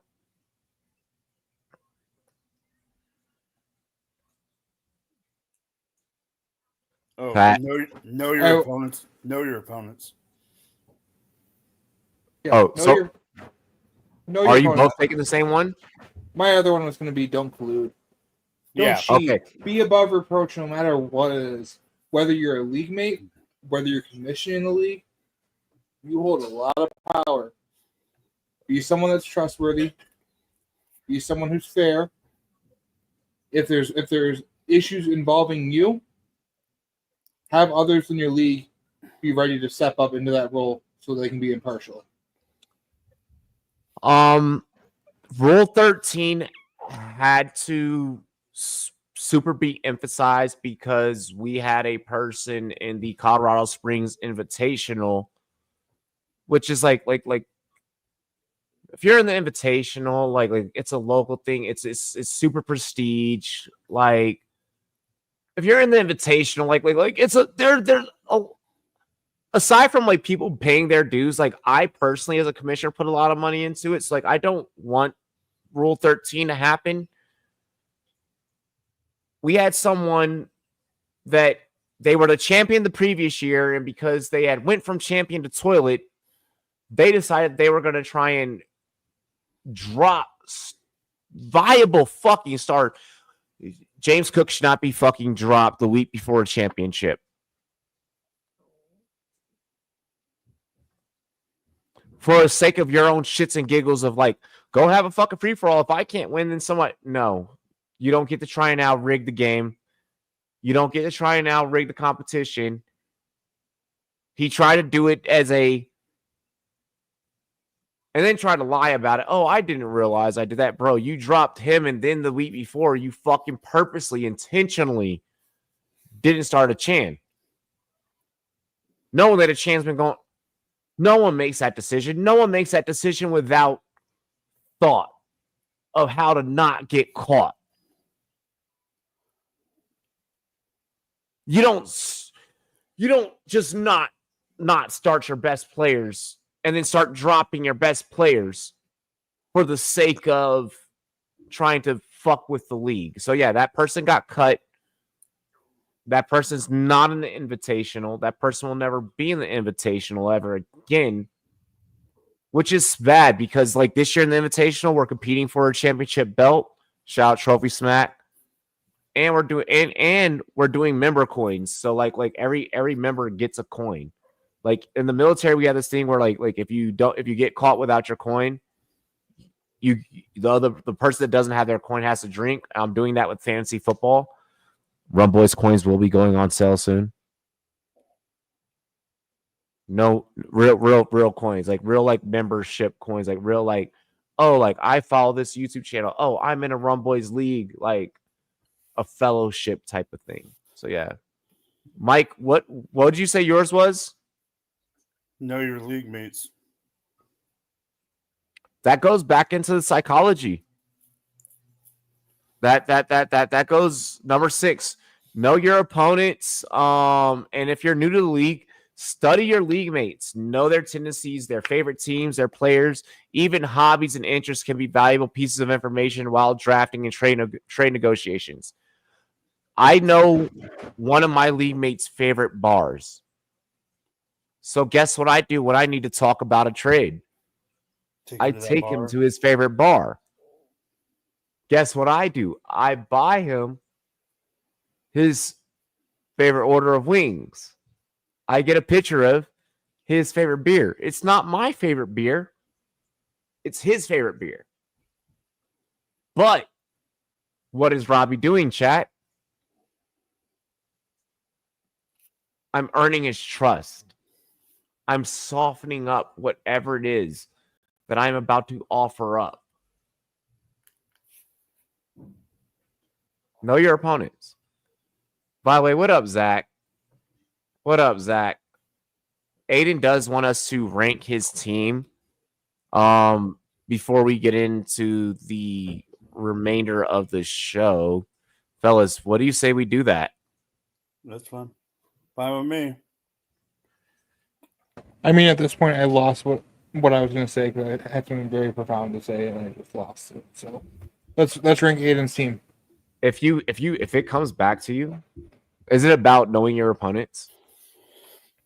Yeah, I feel like it. Oh, we're back to it.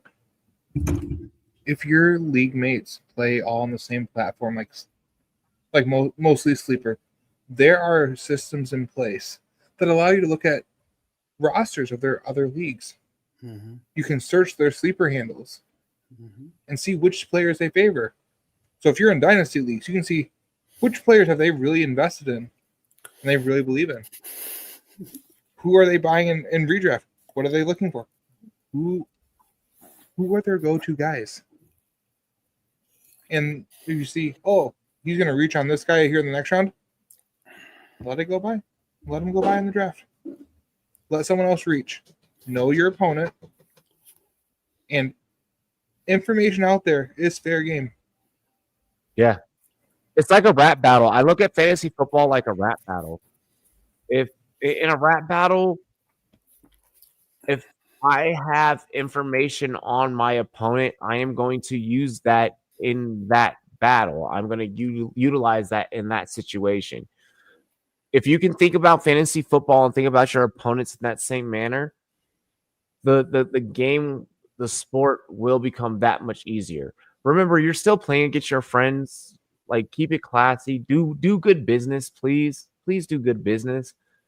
Like, don't ruin any fucking friendships. But be competitive. Be a Mamba. Like, honestly, Mamba mentality. For you have 13 weeks, 14 weeks.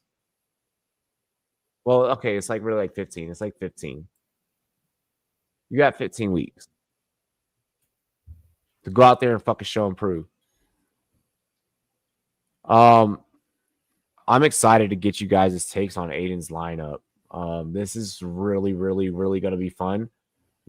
Fellas, welcome to our very first Rate My Draft 2025. I'm excited that to do this with both of you. A viewer sent in a lineup. And guess what we're going to do, fellas? We're going to take out our scalpels. No, Pat said something. It was muted. It was muted. No. Oh, rank Aiden's draft. RAD. Rumboyz After Dark. Yes, rank Aiden's draft. Rumboyz After Dark edition. RAD. Rad as fuck. Cheers to me. Cheers to you. All the Rumboys and girls. What to do? I'm going to let my brothers go first, and I will go last. Quarterback. The Konami code. Classic pick. Kyler Murray. I knew it. I knew it when you said that. Jamar Chase. Jackson Smith-Njigba. Run, CMC, run. We're getting swifty at the running back position with DeAndre. But we're also getting sicky with Gesicki at tight end. Judy's going to flex. McLaurin is in the second flex. Okay. We have Jordan Love as our second QB. This is a 2 QB. Well, let's say it's a super flex. So it's not necessarily 2 QB, but it's super flex. So a super flex start 9. There you go. Kicker. Super chalk. Fairbairn. Okay. And it is what it is. Defense. Why are you playing? Houston. You know me. I believe you know me. If you're gonna play fantasy, get a little bit of everything. I don't know. Defense, Houston. Bench. Golden. We're running to Tank Bigsby. Tootin. So he handcuffed his own bench. I don't like that. Garindo handcuffed his RB1. So he handcuffed his RB1 and has 2 on the same team on his bench. Yep, and handcuffed his bench. You're not going to like this QB3. I'm not. The bench QB is Tyler Shock.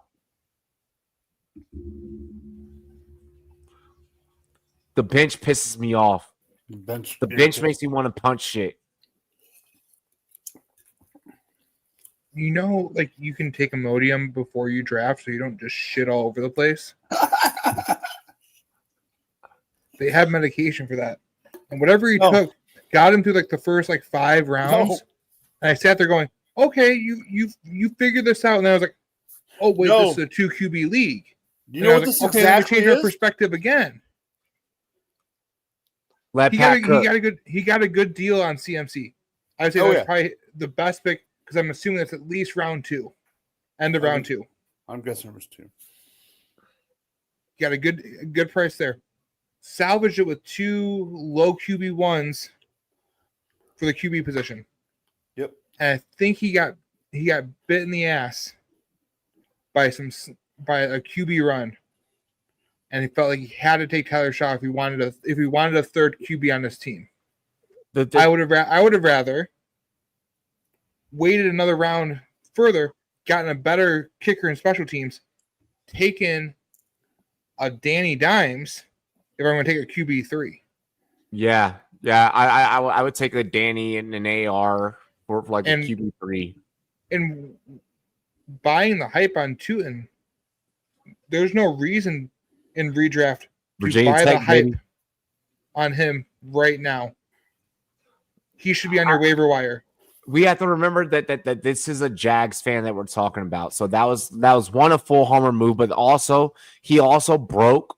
He not only did he break Rule 9, don't ever go homer, the quickest way to automatically miss the playoffs and quickly become a weekly W for everyone else in the league is to draft every player you possibly can from your favorite NFL team. Quote, diversify your bonds, Dave Chappelle.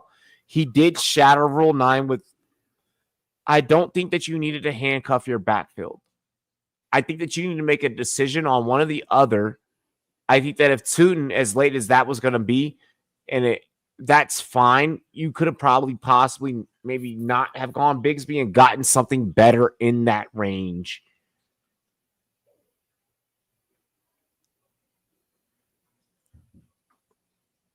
That starting lineup is nasty.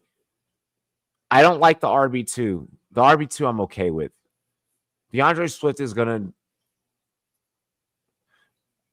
be borderline. He's gonna do DeAndre Swift things. I would love to see the actual draft board here because I feel like I can almost map out where there were positional runs. And Aiden, I'm going to say this in the most respectful way possible. I think you might get caught up in those positional runs where you're grabbing last guys of the tier because you want to get that last bit of something But before the quarterback situation is crazy because like I feel like I want to know, I'm like, where the fuck did Joe Burrow go in this? round 1. End of round 1, probably. Yeah, I'm guessing. If it's a 2 QB super flex, yeah. Mm-hmm.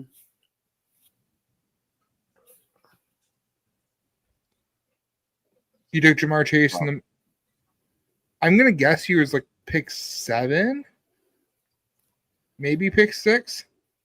He's driving, so he can't. He can't. He's not gonna respond. Yeah, he's listening while. Yeah, he's listening while.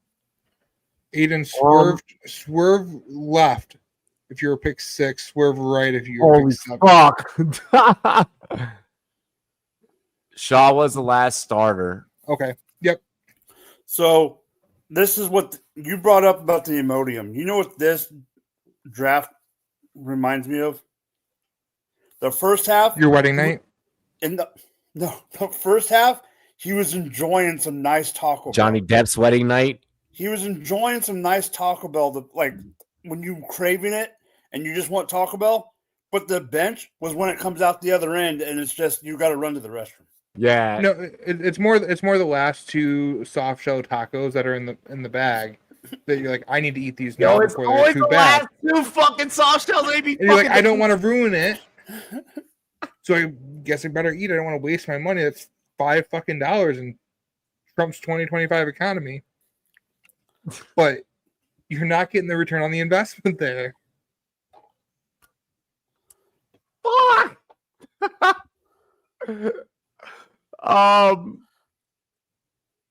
Anyway, I can't afford Taco Bell right now because someone DoorDash me some fucking I Taco can't Bell. fucking do this. Why am I? Why? Oh God, I love you, Pat. No, Pat, this is even worse. So much. So I have a Taco Bell like a 3/4 of a mile away, right? Walk your fat ass over there. No, they're renovating it, right? They're renovating it so they can they're having to renovate the building. They close it like it's completely closed down. And it says, go visit our nearest Taco Bell 17 miles away. And now the only times I've ever craved Taco Bell in the past 2 months, it's been freaking closed. Let's get That's how it is here. All of our Hey. Chinese restaurants are closed on Tuesdays. Oh, yeah. Well, guess what day everyone in the office wants to order Chinese food? Tuesday. Tuesdays. Oh my No, gosh. Robbie, It's like, hey, listen, for on Tuesdays for the lunch Forbidden hour, fucking I'm fruit. taking Chinese food no, off. Robbie, you ready for this one? Because you know California. There is a place that is down the block from my work that is closed on Tuesdays. And they are named Lily's Tacos. Oh, I think I know. Like that's like a little place. Like they're But like why kinda- close it on? Is like, that the? No, this is Uh, further north. yeah, that was okay. Yeah. But still, you're closed on. Go to Taco the Tuesday. no. There's a taco shop. It's like a block away from Dodger Stadium. Here's what I'll tell you what. Message Jorge and ask him to ask I know, him. Yeah, ask him the taco shop that we went to. I know Go to exactly that where you one. went. Yeah, you know exactly. Okay, so you know which one I'm talking about? Yeah, okay. Chat. We got the boy Pat back, right? So you already know, like y'all seen my man's like already start like just like his first episode back. We just dive in. We're what? Not even the first 10 minutes in. He's like, yo, y'all ready to talk about some stacks? Like, he's already ready. So it's time. We've been dropping gems. We've been selling secrets all night. But it's time to talk about my favorite category, my favorite topic in all of fantasy football. Equitable stacks. I want to know players that you are targeting to stack. We both get 2 stacks apiece. You don't get to go above it. Mike, you go first because Pat's already itching, so I want to make him stall. Okay, so for my first one, I am playing it as Superflex. And I am going equitable, like you said. Yeah. But I am going like. But you'll know where I'm going with this one. Because we've talked about a certain player that I like this year. And you brought up the team earlier, and I'm glad you didn't go any further. Give me Tech McMillan and Bryce Hill. I've been thinking about that all day.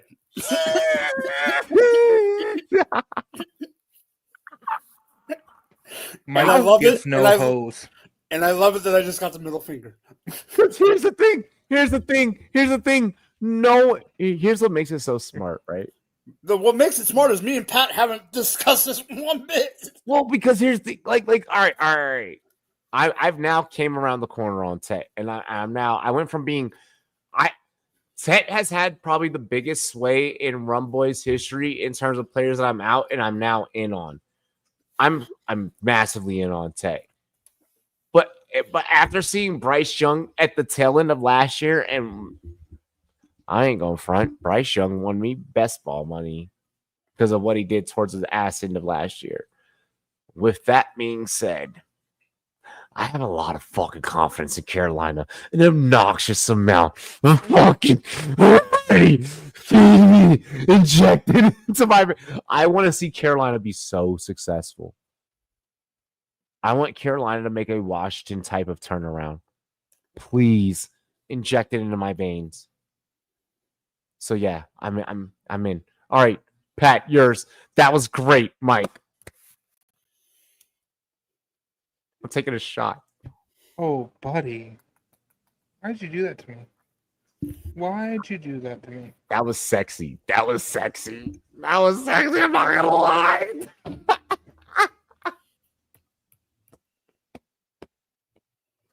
I've worked with Mike for too long. Because Pat, you know what's been happening the last year that drives me nuts? Robbie's been guilty of it a tiny bit, but the other one's been guilty of it a lot. We'll be talking about give us someone down the ranks a little bit. Down the ranks that you want, and I'm sitting there going way down, and freaking Taco goes, CMC. Yeah, I go like content, like people that like things that I know that people will, Taco goes, I got a show to produce. We're doing the fourth ranked running back of the week. I'm like, that's not what I meant. So I'm ready. Come on, Pat. So I mentioned one earlier. Yep. Aaron Rodgers, DK Metcalf. Well, you stole mine, so I had to steal yours. I think I fuck with it because it's equitable. Let's just discuss. I fuck with it because it's equitable. I want you to know that. Yeah, that's fair. I don't like it. Okay.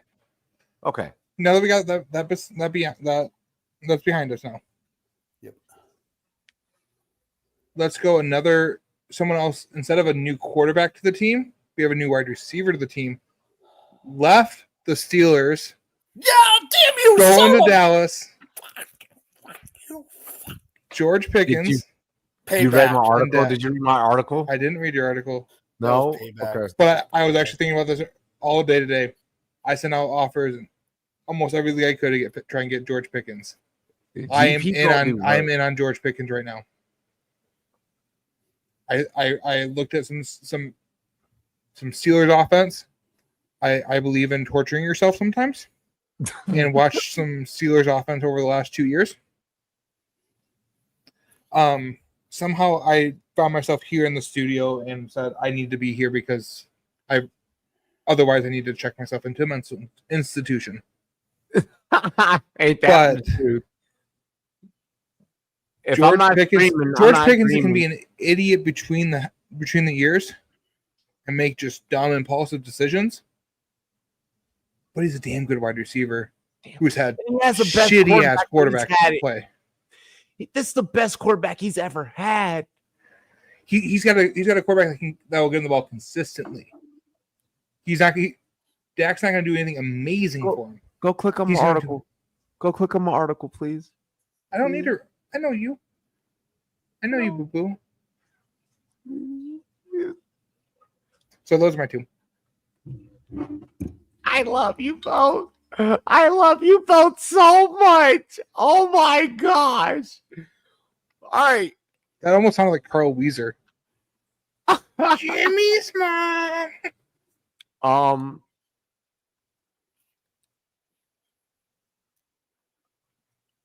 Pat's take was so good that I am going to do a shot.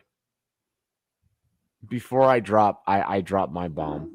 It's not necessarily a bomb. Here's the thing. Mine isn't a bomb because I'm going to go on record and I'm going to tell you what I already told y'all last year. And I'm going to base it off of this clip last year that I said about this player, this one specific wide receiver, went way more viral than it should have. But it's because I'm convinced, based off the numbers that this clip got, that the only reason why it went so viral is because people kept going back and watching it and they were like, holy fuck, he was right. And we were the only ones that gave that we were, I don't want to, okay, no, basically when I matched against the algorithm, we were the only ones that were high on this player. And that's Jordan Addison. Give me some Jordan Addison and JJ, please. And I'm okay if you even pivot and go Jordan Addison and TJ, but I am rock-a-bye Addison for your 3 games. Get some rest and come back, healthy mate. That 3-man. Sorry, can I say something? That 3-man that you just suggested. Should Jefferson go down before championship week? If you have that in best ball, Oh my god. how cheap? That's the cheapest 3-person stack. I'm telling JJ can ball, guys. Go watch. Do what I call a film journey. Okay? Do what I call a film journey. Where you go back and you look at the earliest film that you can find of some of your plays. With JJ, you can find high school. You go all the way through and you watch the progression. You're like, oh my gosh, you're getting more dangerous as this goes. Please go take a look. We all get one more. Pat, you get one. Mike, you get one. Then I get one.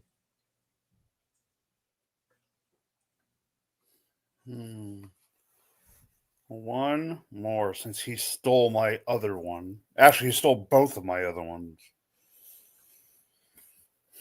Jerk. Yeah, you in the middle.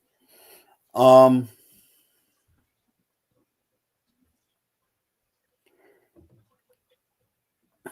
only going to say this because of value, like I did earlier.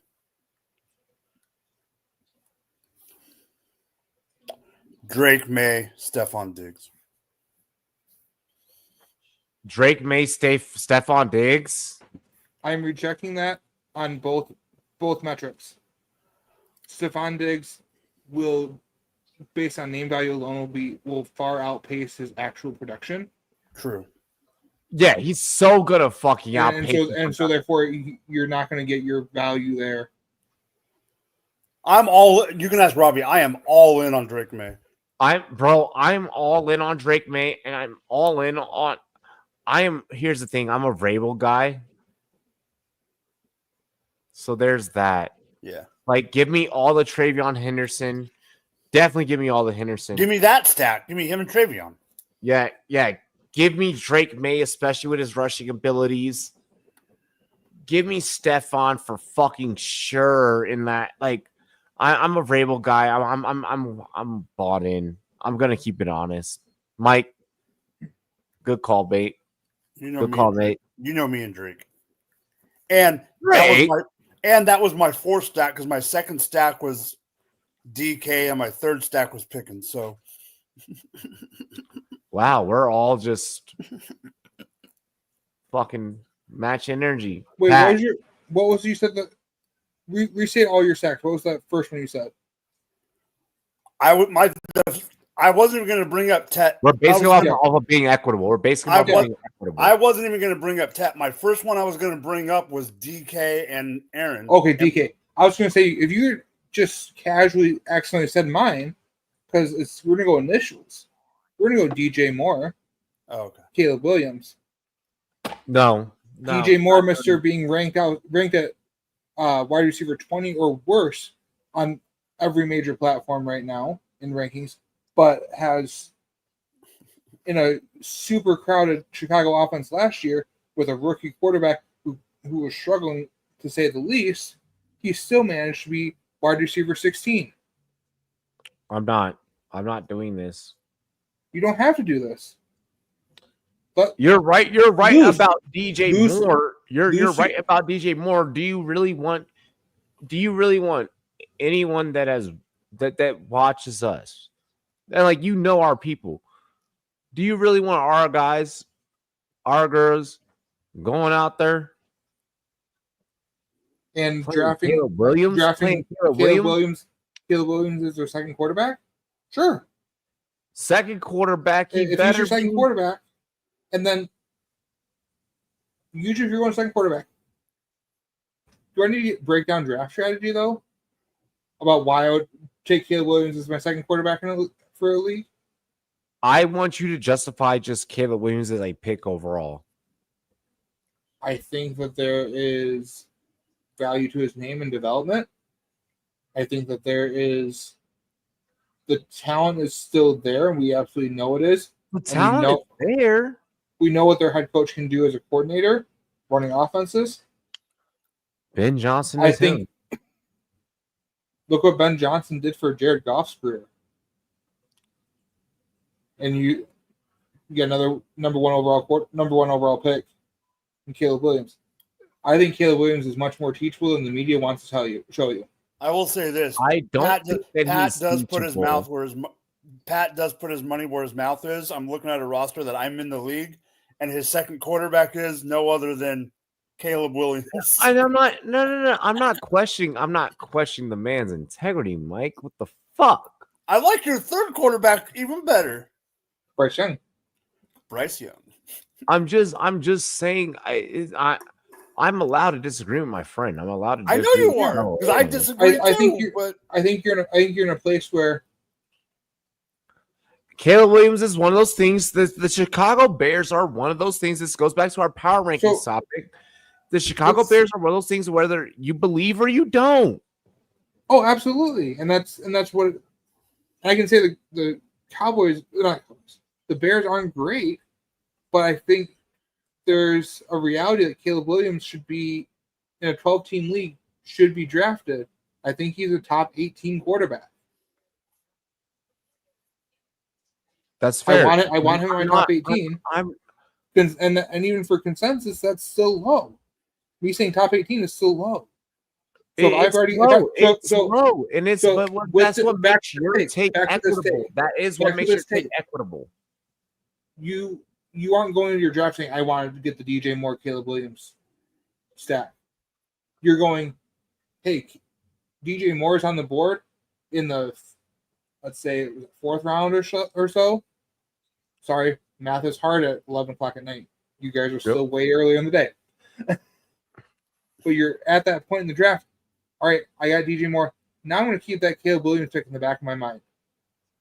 Hey, if I pass on my QB3 for a minute or my QB2, whatever it is, hey, Caleb Williams is sitting back there, QB17, QB18. I don't got to reach.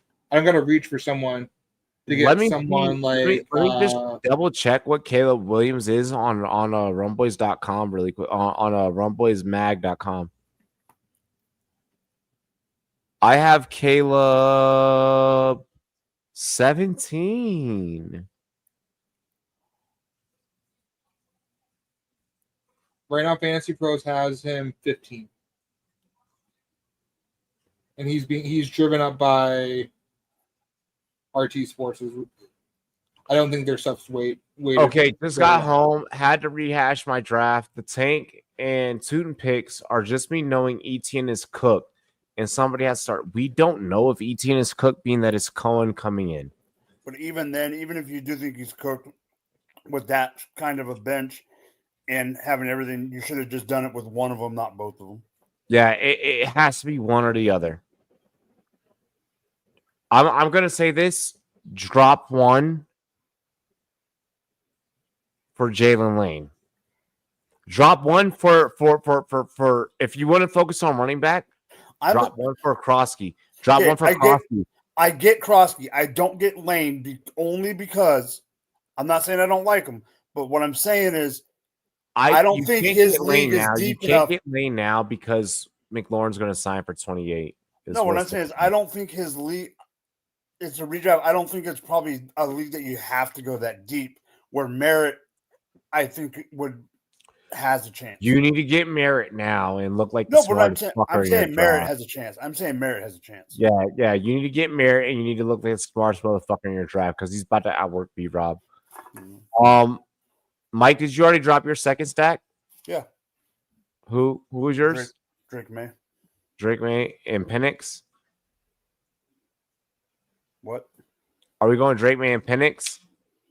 Penix is a quarterback on the Atlanta Falcons. You stacked those two. You got it. I heard Drake. I went in London. I'm sorry. Fuck. The drink. The drinks finally caught up. Did you guys see Did you see the interview that he was doing? They put up the wrong name. They put up the wrong name on CBS in Atlanta. Put up the wrong name. Yeah, they did. That was bad. That was really bad. That was bad. I'm gonna keep it real. No, well, I only gave one stack, right? Who did I get first? Just give me your second one. If it's the one on the screen, I disagree. No. My second stack. If it's the one in the private I chat, can't believe that I get the ability to do this again. And it's y'all's fault. no, it's not. It's Big Mac's fault. No, like here's the thing. ADP allowed this to happen. I'm going single QB, and I am stacking Chase and Burrow. Oh, If I'm getting the 101, this is too easy to do. I thought you were going somewhere else. It's too easy to do. It's way too easy to do, bro. Like I am gonna throw that one out there for the sake of like just throwing that one out there. But let's get spicy. Let me get that Bo Nix No, that's not where I thought you were going. and Cortland Sutton. You can afford the first thing that I talked about because Burrow's, for some reason, I don't know why people are doing what they're doing with Burrow. It makes no sense. The Burrow thing makes zero fucking sense.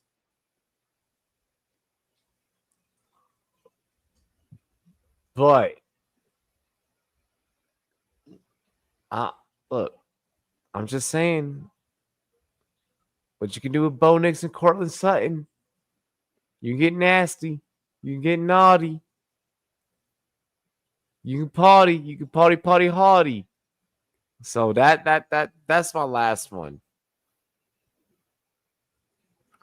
Okay. I feel like I love how like I took shots of y'all's takes and then like I do my take. Mike wants to be on his fucking phone. No one thought that was a good. No one thought that was good. No one thought that Bo Nix. Because I honestly think that's a chalky stack. No, it's not. In my box, I'm not getting that stack. Either Nix goes or Sutton goes. I'm not getting. Where are you getting Sutton and Nix stacked together? I've seen it. You're letting your league mates get away with that? I'm getting other shit. Like? Let me pull one up. That's what I was looking at. What stack are you taking above that? I mean, outside the obvious ones. Like, obviously, you're taking a JD5 and a Deebo Samuel. Like, obviously, you're taking a Trevor Lawrence and a. Oh, okay. No, Trevor Lawrence and Trevor Lawrence and Travis Hunter might be lower. Matthew Stafford and Puka might be lower, but Daniel Jones and Adonai, I'm not taking. No one's taking that, bro. Well, like I mean. Not saying it's the greatest, but like in Warrior Bowl, I got Kyler and MHJ.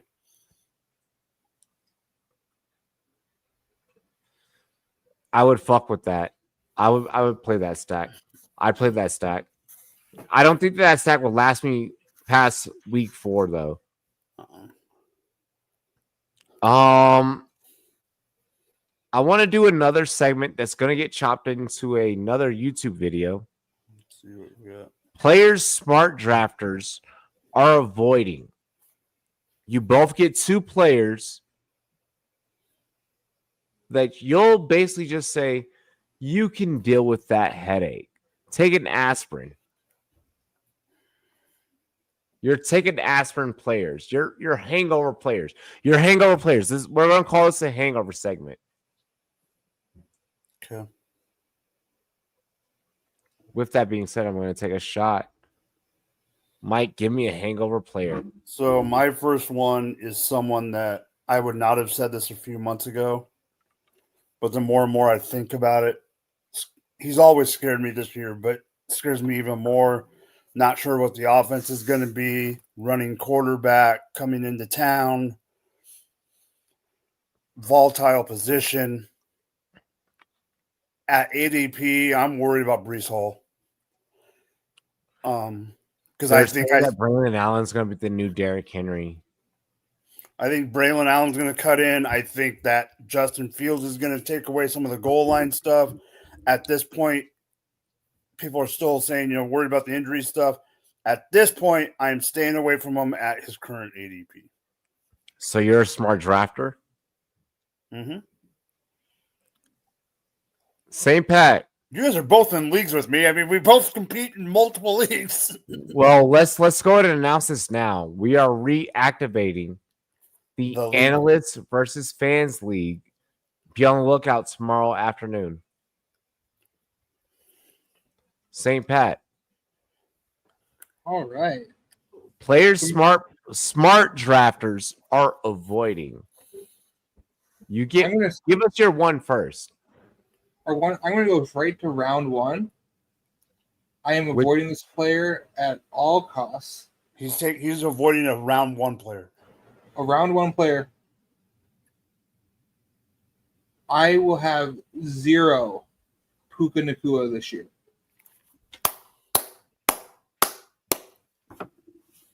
And that is not for any concern of his physical ability on the football field.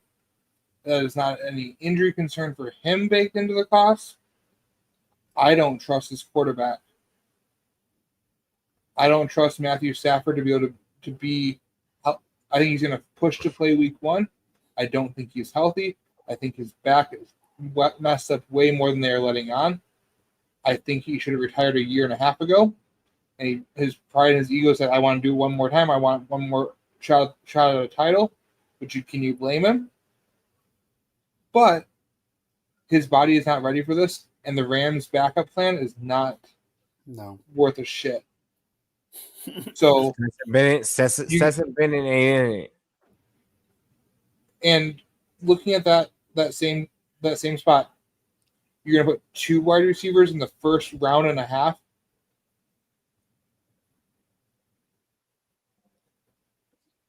Nope. I'm not trusting either of those wide receivers out there. I am actually okay with your Puka Nacua take from a fantasy football standpoint. Yep. That's all it is. That it's a respectable take. Do I agree with it? To a degree. I don't think that I'm fully bought in, but I think that is something that I need. Even as who I am as an analyst, I have to take that into an account, and I have to hold myself accountable. So thank you. Thank you for your perspective. Players that I'm trying to avoid. I need to see Kenneth Walker operate. I need Kenneth Walker to give me something. I can't keep giving you there's a thing with like players with nicknames. You have to live up to your nickname. Be a K9. You're not out there operating like a K9. Rumboyz rankings, what? Let me just double check what I have K9 as.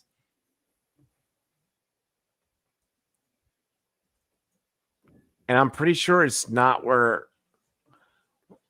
we would probably want someone that's had the opportunity and the market share that he should have. Let's see.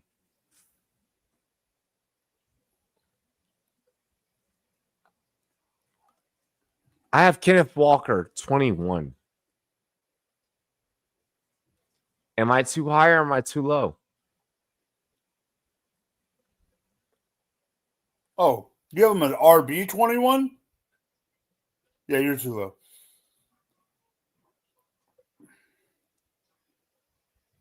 Pat? I think I want to say you're about right. I'm not going to hate for it. Pat, look at the chat. And then can I get that take one more time? I don't hate where you have him at. I probably have him 2 spots ahead or so. But I feel like I think it's ugly in that RB20 range, and I think he's the most safe. He's gonna be better. All right, here's the thing. His yards after contact, if that offensive line is any bit better, he has a great chance to be a middling RB1. Do you have him above Marion Hampton? No, just for the pure upside. I know what the upside is for him, and he outbests Aaron Jones and Pacheco and Harvey. I don't think Harvey should be as. I think Harvey's way overvalued right now. I have Harvey as RB25. I'd rather have. Is Harvey ahead of Swift for you? Huh? Swift or Harvey? Fuck, my bias is gonna play into this. Harvey. I want Swift. Pacheco or Harvey? Pacheco. Okay. Aaron Jones.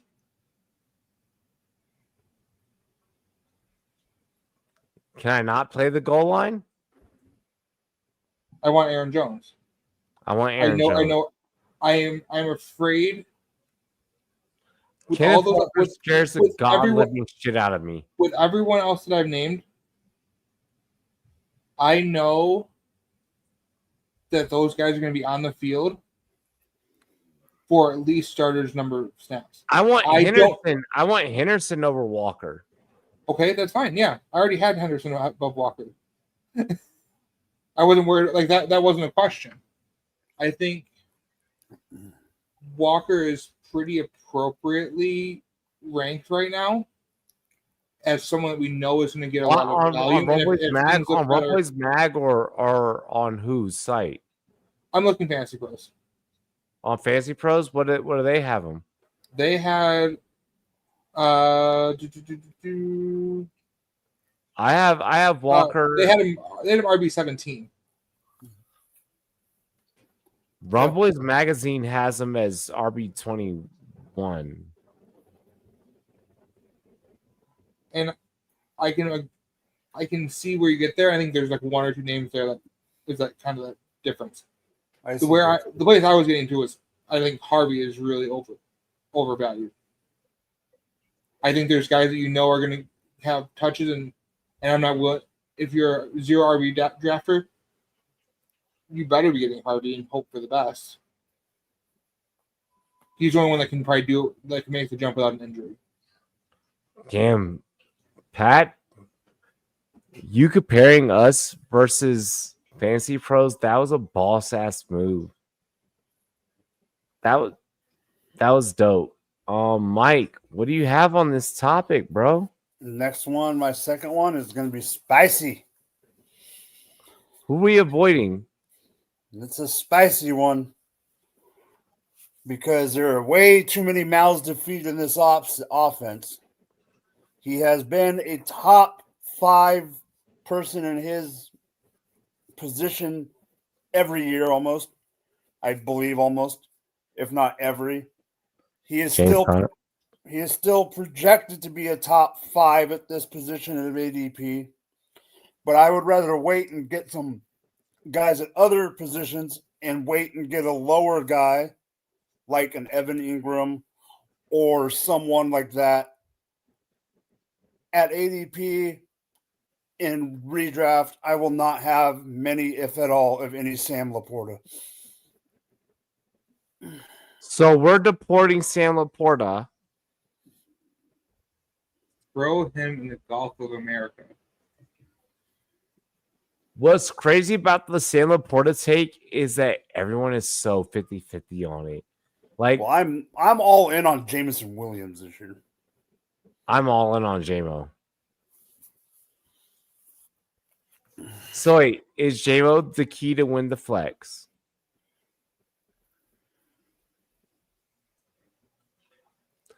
Is J-Mo the key to win the flex? Is he? Wait, what do you mean? Is he flex viable? Well, the key to fantasy football is winning the flex. Like, Well, to we all know me, that. he's no. I don't even think he's flex worthy. I think he's WR. I think he's going to be. He's going to end. He's going to be like your WR3 spot. Oh, we got elevation. Okay. Laporta's tight end 4 on rumboysmag.com. And that's where his He's going. Where are we ranking against the competition? Not the competition. Our friends. Head in for.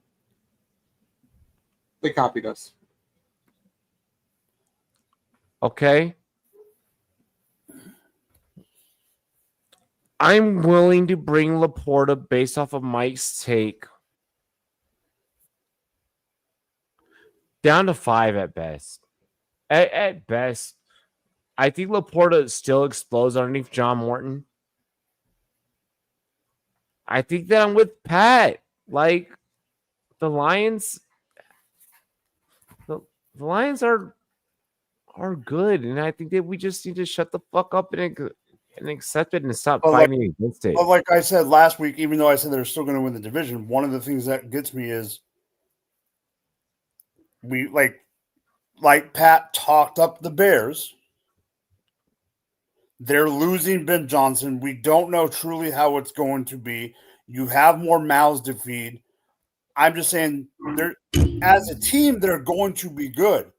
I just think it's going to be more spread out where I don't know if he's going to live up to that ADP with the other players and other positions I can get at value at that spot. Because to go up and draft to take the risk of drafting a tight end that high, because we know how volatile tight ends can be, you're missing out on the guys around them. It never pays off to take one of the tight end in the first 2 to 3 rounds, just in terms of total points above replacement. Yes. It does not pay off. The only one that's ever done has been Gronk. Jeremy Shockey. Well, let me ask you this: was he being drafted in the so early in fantasy? So he was being drafted by guys. He was being drafted by guys like us. We did that. Sure, but that wasn't what ADP. You'd see ADP look at. Well, we know that ADP is a fallacy sold to us by the fucking fantasy football deep state. It doesn't count. Not in rounds 1 through 4. No, not in rounds. No. I do want to shout out one tight end that like I'm absolutely grabbing, and that is I am doing this. I'm doing this Evan Ingram, Trevor Lawrence stat. If my third option at QB, or even second, depending on how late I wait on my second QB, Lord, please give me that Trevor Lawrence and fucking I want that shit. Or wait, what the fuck? I got drunk. You did. That's a clip that's going to happen. We're not picking stacks. We're just picking players. Oh, you also went. You went guys on different teams. You went different teams and different topic. Dude, I looked at two different. You've taken like 6 different shots for things I've said tonight, and I don't think you've realized it because you've also been hyping up Mike too. Yeah. So I don't know where that bottle is right now, but there can't be much left in there. No, I think he's mixing too. No, the bottle's full. Like, we can't see that. You gotta show it. Oh, it's a freaking Kirkland bottle. It's the Costco Kirkland bottle. Well, what do you think Kirkland is? Terrible golf balls, by the way. They make terrible balls. I hate them balls. Pause. No Diddy. Dicks and tits. Just a tip. Anyways, a stack that I do want late What was round. Sacks again? I do want the Tyler Warren. I do want the Tyler Warren. And whoever the fuck that quarterback ends We're up not with. talking about that. Who are you fading because of ADP? Alu Akbar. Who are you not getting away from? Who are you not drafting? No, it's over. That happened live on air. A lot has happened live on air that you're not going to remember in the morning. No, I'm gonna remember it because I have to edit this. You're going to relive it, not remember. There's a difference. Whoa, I just like time lapsed. Definitions. Alrighty, well, This show what happened. the fuck? All those credits. Hey, while you're trying to regain yourself, can I make a statement that needs to be said on air? Yeah, you can. Robbie needs to pay Patrick for No, appearance fee. no, it's 11:30 o'clock at night on the East Coast, and Taco still hasn't shown the fuck up. No, we're gonna grill him. Like we're gonna be on his ass. All right, my final players that I'm actually avoiding. Colston Loveland, because I don't believe the Bears are gonna do shit. That's true. Fair. I don't think Komet either disappears either in that tight end room. We finally close out the show.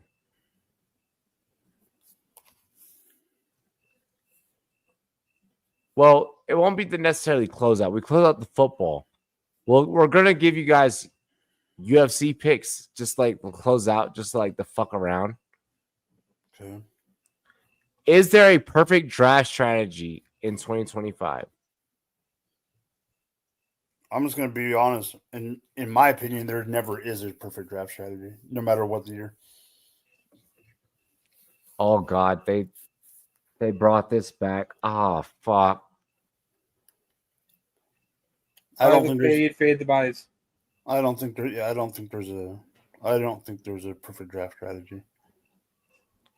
I think what I just suggested, there are two people that there's a fake rise in popularity and value for. Kyle Pitts, and it's to the point where it's memed. But I think there's legitimate cause for he's the number 2 option on that team with a quarterback who's improving and has shown that he's able to do it. Don't let the joke of it say, shoot, I don't want this tight end who's already shown that he can get 1,000 yards as a rookie. He's got talent. The talent didn't go away. He went into the last 2 seasons injured in some way, or was injured early in the season or during training camp, and was never 100%. Don't let injuries in previous seasons dictate what you do and fade very talented players. Because I know NFL GMs and coaches aren't looking at Kyle Pitts as, oh, look at him, he's not that good. He's not as good as other tight ends. No, they're game planning for how to stop Kyle Pitts.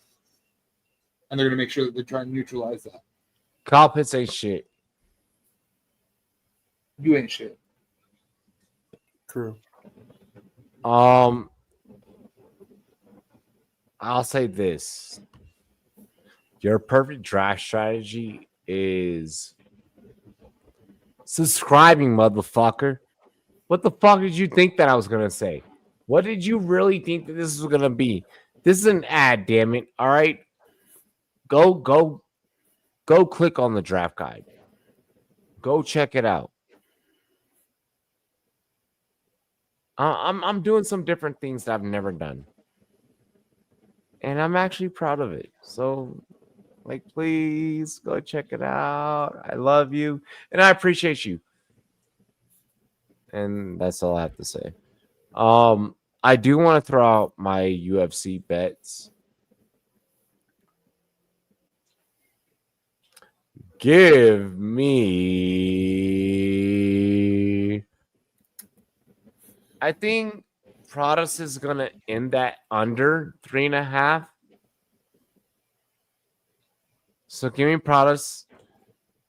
Give me MVP just to win straight out. I don't know when it's gonna happen. I don't want to count on when it's gonna happen, but give me MVP. Okay? Fine. I'm okay with that.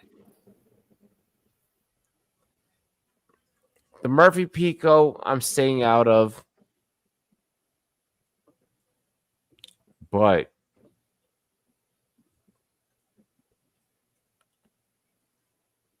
give me Chimaev under 5.5. Chimaev is gonna end this so easy, so quick. Wait, under 5.5 minutes? Oh no! Wait, no, they're putting this at 2.5. Yeah, because it has to be 2.5 because 5.5 rounds. There's only 5 rounds. You're drunk. I was This looking at ain't the point boxing. spread. I was looking at the point spread. This isn't boxing. No, I was looking at the point spread. I read the point spread. My fault. You're still drunk because there's no point spread in freaking. No. Hey. Give me Duplessis over 2.5. Because Chimaev is going to end it in 3.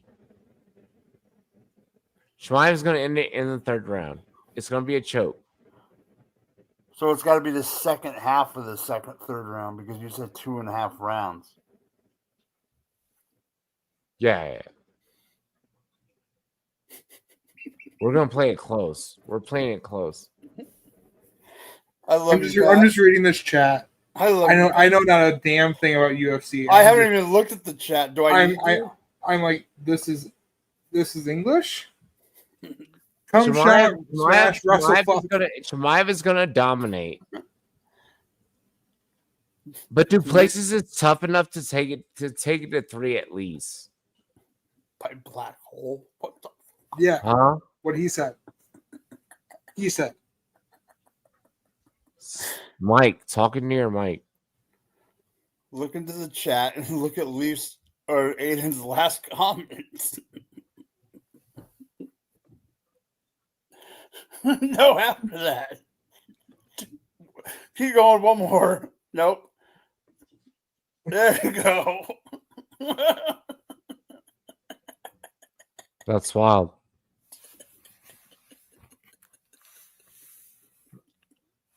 All right, fellas.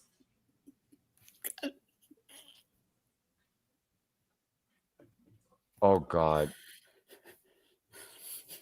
Oh God. Get out, go. Final takes. You both have 20 seconds. Go.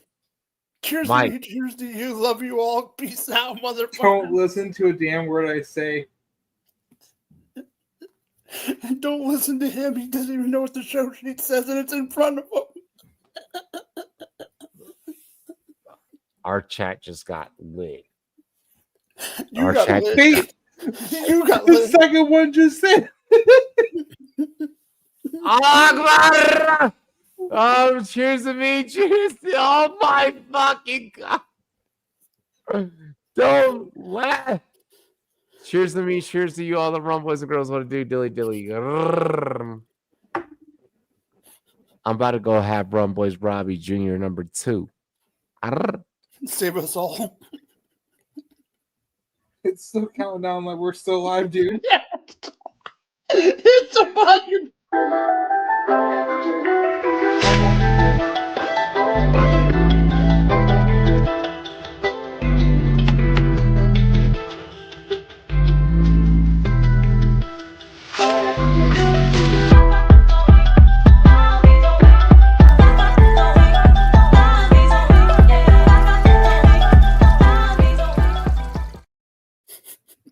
Oh, fuck.